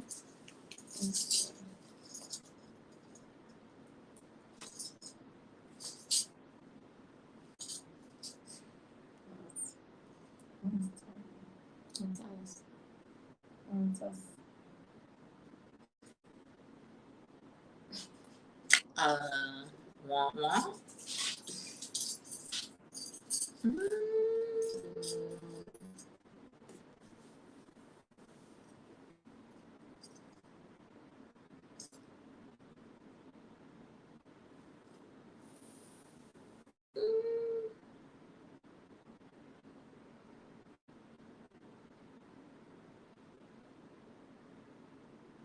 Oh, Browncoat says they still have us. Joe is going. Oh yeah, now it's actually just us. Oh, it's just us. Oh, well, So hi. hey guys, we're taking over Authentic African. Take over. I know, right? Because we're over here looking like we can still see him on her iPad. Oh, hey guys, hey. So we have a little announcement since we have a moment. Why we really take over? We really Segue. take over. Lost my connection. Okay, Joe just sent a message that he lost his connection. Well, so my MASAH and I are doing a thing here in Accra in less than 2 weeks. Actually, next weekend we're doing a thing. I think Joe's coming back. Oh yeah. We took over and completely changed the subject. we did. All right. Well, really quickly, finish what you guys were saying. So you guys are doing a thing. Go for it. Oh, I said we're doing a thing here in Accra. MASAH and I are opening a authentic Sierra Leonean restaurant here in Accra, Ghana. Freetown Chop House is the name. Grand opening is on what month is this? April. I knew it was an A month. April 30th. In East Lake on Hills. If you want any information, just hit us up. That's really why I'm tired right now. It's been running around like crazy trying to get this restaurant open. We completely underestimated. If I seem a little disconnected, that's why. We're exhausted. But it's going to be great. The food is going to be on point, definitely, because hashtag Sierra Leonean food is greater than every other food. So we're really, really excited about that. Yeah. That is truly, Sierra Leonean food is greater than any other food. Apparently, like, they've done studies, and Sierra Leone and randomly Chad, whoever knew, have the healthiest diets in the world. Sierra Leone and Chad top the list of all. Shout out to Brown Coat Blue representing Chicago. Okay, shout out. Yes. Must will be in Chicago in a little bit. I will be in Chicago the same night of our opening. Right? Yeah. I leave that night. Anyway, we were talking about the NFL and their discrimination. Well, okay, so do we want to go back to Lady Keene and then, well, real quick, V. Thomas Vibrant says, oh, wow, congrats on the new restaurant. Probably won't be back until next year, but I'll check it out next trip there, as you should. Sierra Leone we'll be here. Pull up. And we are going to be doing a blind taste test. So if anybody's in Ghana, see, you know what? But you can't be Ghanaian. We're not allowing Ghanaians to be involved in this blind taste test because I don't trust your objectivity here. But If you are of any other descent, you don't have a dog in the fight, we want to do blind taste tests between Ghanaian jollof and Sierra Leonean jollof. And maybe we can get Nigerian jollof. Basically, they have to be non-West African. All of West Africa is embroiled in this vicious jollof war. So you have to be like a non-combatant in order to participate in the blind taste testing, where Sierra Leone will inevitably, of course, win the championship again, as we have all across the African diaspora. All across the known world. From London to DC to Atlanta. It would just be winning. Yes, I have to literally make it off. Huh? We've won in Toronto too. I can't hear him though. Yeah, is it him? Audio is mumble jumble. Wow. So once again, Ghana is winning and Nigeria is carrying last because I think our internet is uninterrupted. Joe. Correct. I just back. sent the Don't tell Nigeria. Can you hear me now? Back. Yes, yeah, we can hear you. Ghanaian internet I was saying we won in Toronto too. Superior to Nigerian internet. Huh? We won in Toronto too. Sierra Leone is won in Toronto as well. We won I've done the research because I have to do our social media posts, create our Instagram page, all of these things in the next like 24 hours so we can post about it. But nevertheless, in doing this research, I've learned that we won 3 times in DC, all like at different competitions. So it's not just the same person just winning every time the same like Afropolitan. We won at 3 separate individual competitions in DC, the home of all West Africans outside of West Africa in London. So you know that it was a heated competition, and we won 3 times. We've also won in Atlanta, also won in London, also won in Toronto. We have also won in LA. We just win this thing, you know. So anyway, Joe, we're ready for your competition anytime, any day, anywhere, any area code. We're ready. So when I'm back, I'm not back in Ghana until June. So we'll have to wait till June to do it. But yeah, we'll do it. No problem. I lied. Oh, Lady Keene says she's our lady for the July 4th. I think Lady Keene is African American. So that's she's our great. lady for the July 4th. So yeah, Awesome. definitely. You can do a taste test when you come. Awesome. You're all welcome. You're welcome. You're welcome. We can't wait to host you. Yeah, it's gonna be amazing. I am Tammy ETV says, hey guys, what's up? Lady Keene is asking about Janelle Monáe. We'll get to that in a second. Bronco Blue is talking about those numbers. Definitely those numbers are fake. That's your loved ones trying to get you to take urgent action. Men outnumber women globally. It is. I think our dad was trying to get us. Our dad is really extra. I mean, he has 3 girls. He was married for 45 years exactly. And had been with my mom all 4 years of college. So like they've been together for 49 years. And then we're just here passing. Just passing. To each their own. Each their own. So yes, he just out of nowhere will just send these unnecessary WhatsApp messages. But anyway, the point is, listen, and I mean it like genuinely, we're circling back around. Listen, you guys, whatever your standard is, like if you're a college educated Black woman, like earning 6 figures or whatever it is that you think makes you on a different level than our like Black male counterparts, like just consider broadening your horizons, which is a perfect segue to the Janelle Monáe story. Yeah. I think we're done with the NFL. The NFL is racist. NFL is racist. I don't know what else to say about that. NFL is racist. Are they racist? Yes. Have they been racist? Yes. Are they going to continue to be racist? Yes. Probably. You guys, what?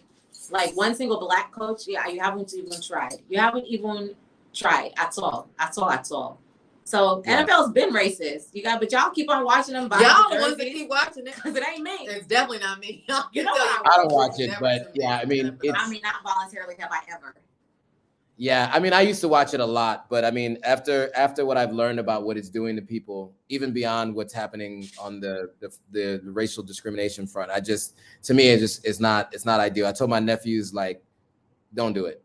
Don't play American football. Play international football. It also pays better internationally.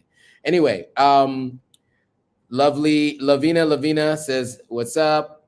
Bronco Brown Coat Blue says money isn't everything when someone else tells you what to do every minute of the day until you retire.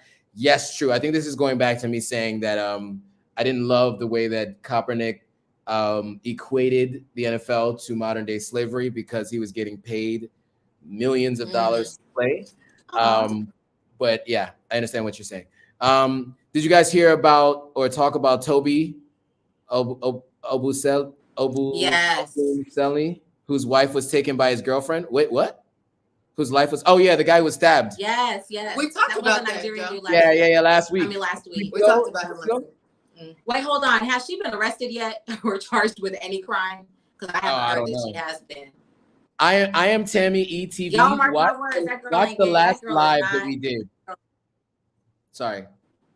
What we saying, Masa? That was getting away with murder. Y'all mark my words. Yeah, she gonna get away with it. Y'all mark my words. That was pretty clear. That blonde hair, blue-eyed girl is getting away with murder. I promise you. Oh, Christabella said that she lived in East Lake on Hills for a while, so she knows exactly where to find us. Yes, Christabella, we're right next to the Nana Crumb Milcom, so right there on Papa Field Hills Road is where we are. You know the types. Lady Keen said, "Who are you hiring to do all this cooking?" I've done research and heard Sierra Leonean food. Okay. Sierra Leonean food was the best. I can't wait. Research. You have done from very, very valid and reliable sources. Yeah. So, she said, "I'm your lady for July 4th." Well, we have some Sierra Leoneans to do the Sierra Leonean cooking. Yes, Sierra Leoneans who are fresh off the plane from Sierra Leone. Fresh off the plane from Sierra Leone. Yes, we're very excited. Lavina, when you say do something back home, do you mean in Sierra Leone? Yeah. We're coming. Yeah. Don't wait for us. Don't worry. No worries. We're trying to take Sierra Leone to the rest of the world, because I feel like while y'all hold it down. Y'all go ahead and hold it down for us. We're coming. Because honestly, you know what I was saying today that I don't want? I would hate to open up a restaurant, spend all this time and effort there, trying to bring excellence to Sierra Leone, and then every day you go to the market and you tell me what you don't have that I've already put on my menu and I've already told my customers that they will have. I just envision being in Sierra Leone and they begin to tell me about the war in Czechoslovakia and in the USSR and the war in Australia and how it has impacted imports of potatoes, so we can't have fried chips. It's impacted the imports of lettuce, so we can't have such and such. It's, in fact, the generator has broken down, the generator guy. I don't want to hear it. And so I just, at this point, my level of tolerance for African shenanigans is Ghana level tolerance, because it's a respectful level of shenanigans and nonsense. And I'm just not ready for a Sierra Leone level tolerance as a business owner. Not as a business owner. Not right now. Business owner right now. Yes. Fair. But we're coming. Wait for us. Yeah. Okay. So Lavina laughed. Got it. Okay. Do we want to do this Janelle Monáe story quickly? We can do it quickly. That's our last one. Yeah. Yeah, the last one. Okay, it's time to go. You guys are tired, right? I'm over here like getting lower and lower. I gotta do these. Look. Yeah. I gotta do these social media posts. We got a lot to do. With all right. Restaurants. All right. So let me run through it quickly. I haven't read it, but so many of you who know me that I've always been a fan of Janelle Monáe. Well, not always. Just since the yoga video. I don't know if you guys remember. I don't remember the yoga video, but okay. Okay, that was the first time she wasn't wearing a tuxedo in her music video. Right. I'm like, so that was like later on. So you were a fan when she took off the tuxedo and started bending over and stuff. Okay. Gotcha. Okay, let's be clear. Let's be very clear. It was also the album that came after that, the Dirty Computer album. I actually liked the music. It was her that I liked, and then the Dirty Computer album, I actually have it, and I have it on my Spotify. My challenge was she was a little erratic. Like when she performed on stage, there was a lot going on. She moved around too much for me. It just wasn't my style of music, and I didn't like the sounds. She said she's inspired by James Brown. Yeah, cool. He said, yeah. But I mean, I like That James was Brown doing James Brown. hilarious. Weird. I like James Brown doing James Brown. I didn't like her style. So in the dancing was James Brown, but the music was not. Anyway, Dirty Computer, amazing album. Amazing album. I really like that album. And so that's I love where the Electric Lady album. Was that Okay. the name of the album? I think so. Electric. I think it's Electric No, Lady. that's a song. Whatever album Electric Lady was on, I like that one. Okay, so here's what's going on with Janelle Monáe. Now she before came out as pansexual, meaning that she did not have a preference for any specific gender, so gender non-binary or gender specific. She had no preference. So that was maybe about 1.5 years ago, and now apparently she is now confirming that she's non-binary in a new interview, saying that I am everything. I don't see myself as a woman solely, she said, or they said, I guess. The actor and musician said in a recent interview on, they were on, Red Table Talk. Okay, musician and actor Janelle Monáe confirmed they are non-binary, meaning neither exclusive male nor female, and discussed what it means to them in a recent interview with Red Table Talk, a talk show hosted by Jada Pinkett Smith, Willow Smith, and the mother, Adrienne Banfield Norris. I'm non-binary, so I just don't see myself as a woman solely, Monáe said during the episode released Wednesday. I feel all of my energy. I feel like God is so much bigger than the he or the she. If I am from God, I am everything. I am everything, but I will always, always stand with women. I will always stand with Black women, but I just see everything beyond the binary. On the Rolling Stone cover in 2018, prior to the release of her album Dirty Computer, Monáe came out as pansexual, which is an attraction to people regardless of their sex or gender. She said initially identified as bisexual, but then later I read about pansexuality and was like, oh, these are things that I identify with too.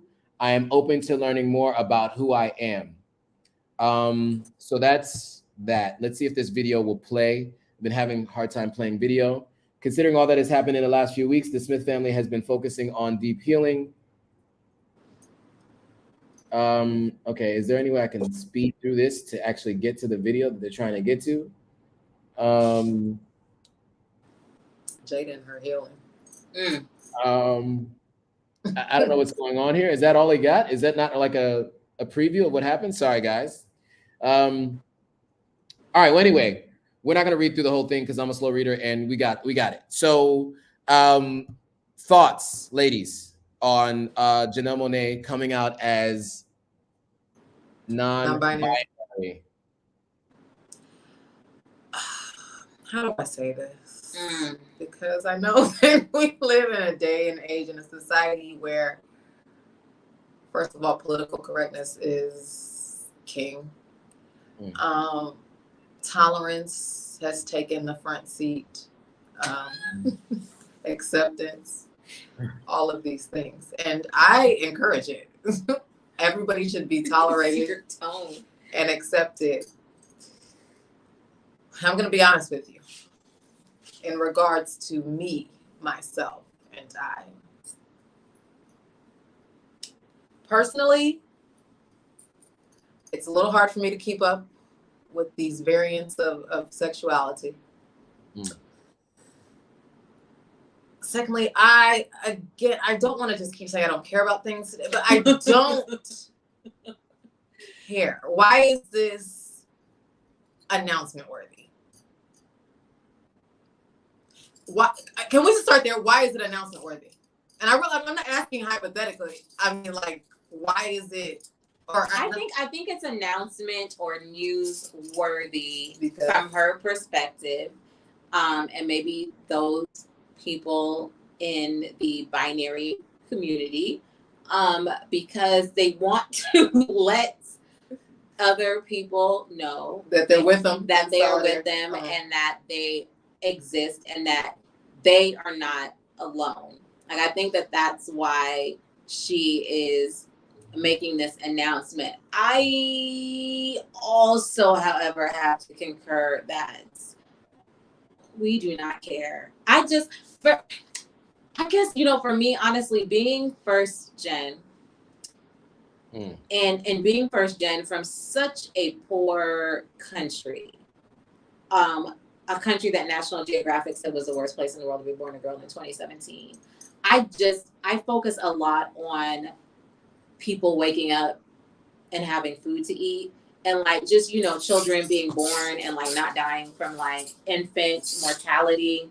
I'm very hyper focused on, like kids being able to just read words, identify letters, just those kind of basic things in life, those basic human rights. And so I cannot take on in my spirit or give a too much of a care about all of the other issues that the people in the world are facing. Just, do you have food?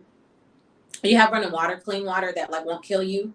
And also, are you in a country where like mosquitoes don't like kill millions of people every year? If so, like, you're kind of winning in that sense. And I wish you and the entire binary community all the best.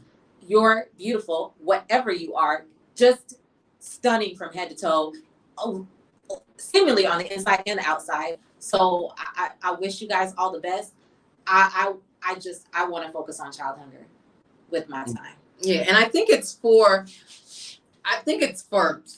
people to care, for some people to care about. Yes. I really think it is. Yes. I don't agree with the notion that everybody should be out here doing their research on all the different developments within human sexuality. Like, listen, if you come up to me and tell me, just like we're having this conversation about Janelle Monáe, I've heard of non-binary.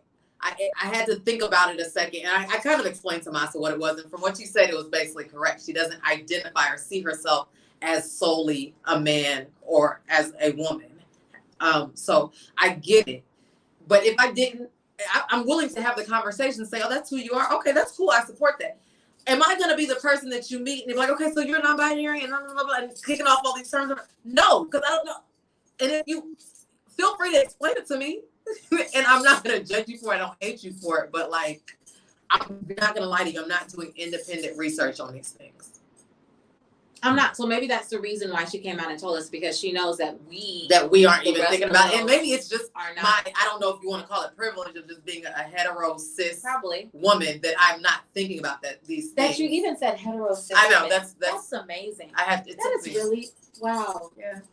And so you know what? So I will say the sister that doesn't have time for the stuff that you're not going to see on this episode, she is a so if it's hetero cis, and she's what? What's the opposite of that? A homosexual. Cis. You can be cis homosexual, right? Listen, she's gay. Woo! The girl is gay. I don't know. You see, and this is what I would say. I know what I am.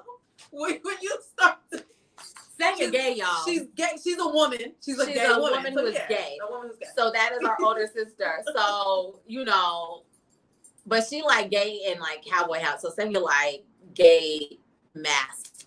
Yeah, she's a masculine gay woman. So she's like the other, like we're like, three peas in a pod. She's the other pea in our pod. So I mean, just like, we say this from a loving space. Like, very loving. We love her. Very loving space. We love Janelle Monáe. We love all the other like transgender, binary people in the world. MASAH, duly noted. Janelle Monáe, you don't identify as anything. You love everybody. Fantastic. That is wonderful. Awesome. Duly noted. I'm going to file it away in the place where I file information that I do not care about, and I will not apply to my real life because it does not impact me. But thank you very much for being an advocate for those who have walked also in your shoes. Again, gorgeous girl. Gorgeous suits. See cheekbones. See melanin. Hair. Always just. Everything just. The braids is always anyway. So there's that. That's our thoughts. Okay. That's just a story. So yeah, I mean, I get it. Look, so I think from my perspective, I mean, it doesn't change how I feel about her. It never has. I mean, she's always been Janelle Monáe, that at least the last 8 years, the Janelle Monáe that I've been into. I will say this, we are in a place now in a world where minority groups are able to have a bullhorn and to be heard. I think what's important, though, always is that we give room for majority groups to come along and understand what minority groups are going through. And that always assume that they should know everything, as you guys just mentioned, right? And so on the note of being not necessarily clear on all of the phrases and terms, right? I think it's just being able to be understanding and allowing someone to come along and get to that understanding. Because when that doesn't happen, you get an adverse effect, right? And you don't end up bringing along the people that you want to bring along. You end up creating contention. And so that's the thing that I've noticed a lot, is that these filter bubbles with folks that are in smaller minority groups are approaching things in a way that may not be as productive, so that everyone can understand what is going on in these different groups. So I would say this, it's interesting. It does seem like it's happening a lot more often. Demi Lovato recently came out. Obviously she did, Janelle Monáe did. I'm sure there are more people. These won't be the last two. And yeah, I think Demi Lovato's what, non-binary? Non-binary, yeah. Oh, okay. Like last year or even the year before. It was a while back, yeah.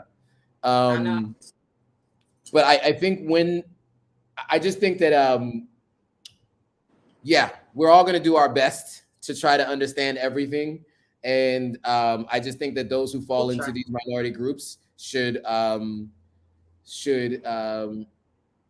think the understanding should go both ways. It should go both ways. Because let's be honest, as a society, as a world, we're just being introduced to a number of these concepts. The fact that it had to be defined in this article about Janelle Monáe, what non-binary, like what she's saying that she is. It's like, it's new to a lot of people. And like I said, if you're somebody like me, it's possible that you just have the luxury of not having to learn and not trying to figure out like, oh, it's this. No, I'm not bisexual. I'm non-binary. No, it's not that. It's pansexual. So, just give people time. Give people time. Boom. And don't be super mad if people genuinely don't care that much. So like, I hate to sound like that person, but I can't expect everybody to care about the things that I care about or that are important and personal to me. I can't make you care. To be honest, when we say we don't care, we mean that genuinely and from the heart and with love. I literally mean I don't care. I literally mean I'm not thinking. It means like I'm not good about it. But it's not a negative thing. Ill about it. I'm not thinking. It means next time I see you, that's not going to be the first thing that comes to my head. Like I don't care. I don't care. I don't introduce myself as, hi, I'm Kenye and I'm heterosexual. This is the first time I think I've ever said like, you know what I mean? Like on a live, like I'm a heterosexual. So I'd like to announce today that I am a heterosexual woman and I love men. Okay, Andrew Caldwell. All right, so his name? What's his name, right? All right, love and let love. No one needs to just live your life and get it in with your loved one. Okay. Basically, you know what I'm saying? Live your life. Let love win. Let love win. Okay. Just love who you want to love. Yeah. So no, I definitely can't, as you said, like we don't have to know all of these terms or to think about them because we are heterosexual women. So again, like way to go, Janelle Monáe for stepping out there and represent for the non-binary. Shout out to that community. Sounding the horn for not the non-binary community. We applaud you. We're not going to discuss it again though because we don't care. Okay. It's never going to come up again because we don't care. All right. So on that note, I guess we should wrap it up, guys. We are now at 2 hours and 9 minutes. Our lives always go past 2 hours, but we want to thank everybody for joining. Any closing remarks or thoughts before we go? Yo, April 30th and beyond, and hopefully for years and years to come, Freetown Chop House in East Legon Hills, Accra. I'm telling y'all, it's gonna be good. This is major. Like, first of all, as y'all know, as some of you who have watched before, you know that MASAH and our mother passed away in July of last year.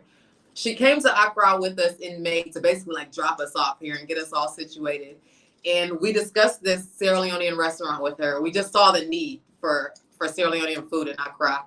And honestly, like, MASAH and I come up with a lot of ideas. I don't know. Y'all can tell, like, we're that type. Like, what if we just did this and then we'll just do it? What if we just moved to Accra? Yeah. And so we would present these ideas to our mom. And a lot of times she literally called us crazy. Like, literally said, you kids are crazy. But with the restaurant, it's like she was really excited. Like, we didn't have to say much. We were looking like, oh, I know. so you like this one, huh? Crazy. So she was super excited about the restaurant, super supportive. When she left for Sierra Leone, she was like, let me know when you're ready to get this restaurant started. I'll come back to help you out. And honestly, before we've actually had to just do it, we never would have imagined having to do this without our mother, because she was the cook of our family. But we're doing it with her blessing. We're doing it in her seed and in her memory. And so I know it's going to be lit. So you're all welcome. And obviously, it's going to be lit because we are a vibe, and you know who were born to a vibe. Like our mama, Lukey, aka L Boogie Styles on the ones and twos. The ones and twos being her pots and pans, because she was cooking all the time. Like, she was a vibe. Like, she did nothing but cook, dance, laugh. That's it. Cook, dance, laugh, and raise kids. That was my mom's entire life. Cook, dance, laugh, and raise kids. So, like, we're literally, like, our mother's daughters in every way, shape, and form. And her words, like, if this is what you guys want to do, like, I fully support it, which was not her response to all of our business ventures. Not at all. Not in any way, shape, or form. Like, those words keep on ringing in my ears. I know that she's blessing this from heaven. I know that our ancestors are blessing this. I know my grandma Masa's looking down like, girl, you got it. You all right. And so I have this feeling. And the last time I had this feeling was when we moved to Accra.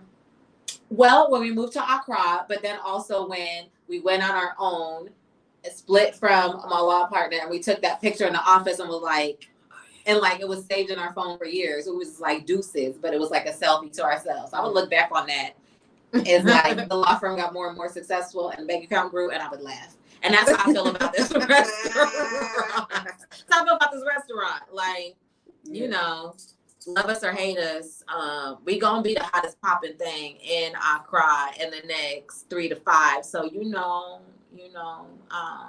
get in, pull up. It's like, and thunder fire you if you don't want to see us succeed. Thunder fire you. God will punish you if you don't want to see us succeed. If you don't want to see us succeed, you yourself also will not succeed, and also that's of your children. But anyway. Well, East Legon Hills. Sorry for your loss. Excited to try your restaurants. Thank you, everyone, for your condolences. Thank you. Bronco Blue says, I will 100% come out to the restaurant next time I'm in Ghana. Lady Keen says, my condolences on the passing of your mother. Thanks for sharing that part of your story. Makes the restaurant very special. Blessings and favor to you both. Thank you. Thank you. David McCrae is late to the party, but what's up, David? David, you late? He always joins though, so I appreciate it. I like that you got to go back and watch the live. But hello. Yeah, we went through a lot. But yeah, obviously I'm excited for the restaurant. We don't have salon food in Ghana. We never do. And I like Sierra Leone jollof so much better. I've been eating a lot of Ghana jollof, and it's good. It's just not as good. It's not as good. And I have the thing, you guys, honestly, I know people think this because we're Sierra Leonean that we are like biased. At my birthday party, like I had my 40th birthday party, it lasted a week last year in Accra. Like 20 people came in, like friends from the US were here, several friends from the US were here. I chose 3 of them to taste test jollof rice contest. Like the jollof rice contest, of course, was Sierra Leone, Nigeria, and Ghana. And their response, honestly, we were nervous because it wasn't our best jollof. Like it wasn't the best that Sierra Leone like had offered. It was great. It was fantastic. But I just felt like that night, like we were just rushed or what have you. Their response when it came time to judge and to give a reason why they chose the champion of that jollof rice contest was the other jollof rice. So it tastes like tomato rice with no seasoning. And it was not even a close second. Nigeria came second, Ghana carried last. And this was a jollof rice contest in Ghana. So I'm not here to just be, you guys know I criticize Sierra Leone where criticism is due. Yeah, that's the thing. Y'all know. I'll be at Sierra Leone's neck. The airports, situations, the roads, lack of facilities. Yeah. But when it's for food and beauty, if it's for food and beautiful women, that one we will never carry last. So we just encourage you guys, if you've never had Sierra Leonean food, give us a try. We're West Africa's best kept secrets. Mm-hmm, definitely. And we would love to enlighten you. Okay, cool. And David McCrae says, congrats on the new restaurant. Cool. So yes. Thank you. Unfortunately, we had a bunch of new people just show up over the last minute or two. Right? It doubled real quick. And we are about to head out, but everybody who's watching right now, 2 things I want you to do. Number 1, hit that thumbs up. Definitely hit the thumbs up and like the video and go back and watch from the beginning. So just follow us like you're watching it live, but just watch it live 2 hours behind schedule. And I'm sure, yes. I guarantee you will love what you're seeing. And then comment, of course, comment and subscribe if you're not already subscribed. Their information, both Kenye and MASAH's information, is going to be in the description below. So look in the description to find their YouTube channels and their Instagram pages to follow. And with that, thanks everyone for watching. It was a pleasure as always. Thank you, MASAH and Kenye, for joining as usual.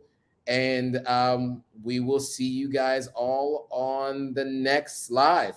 If I can find, the next live. All right, bye guys. All right. Peace.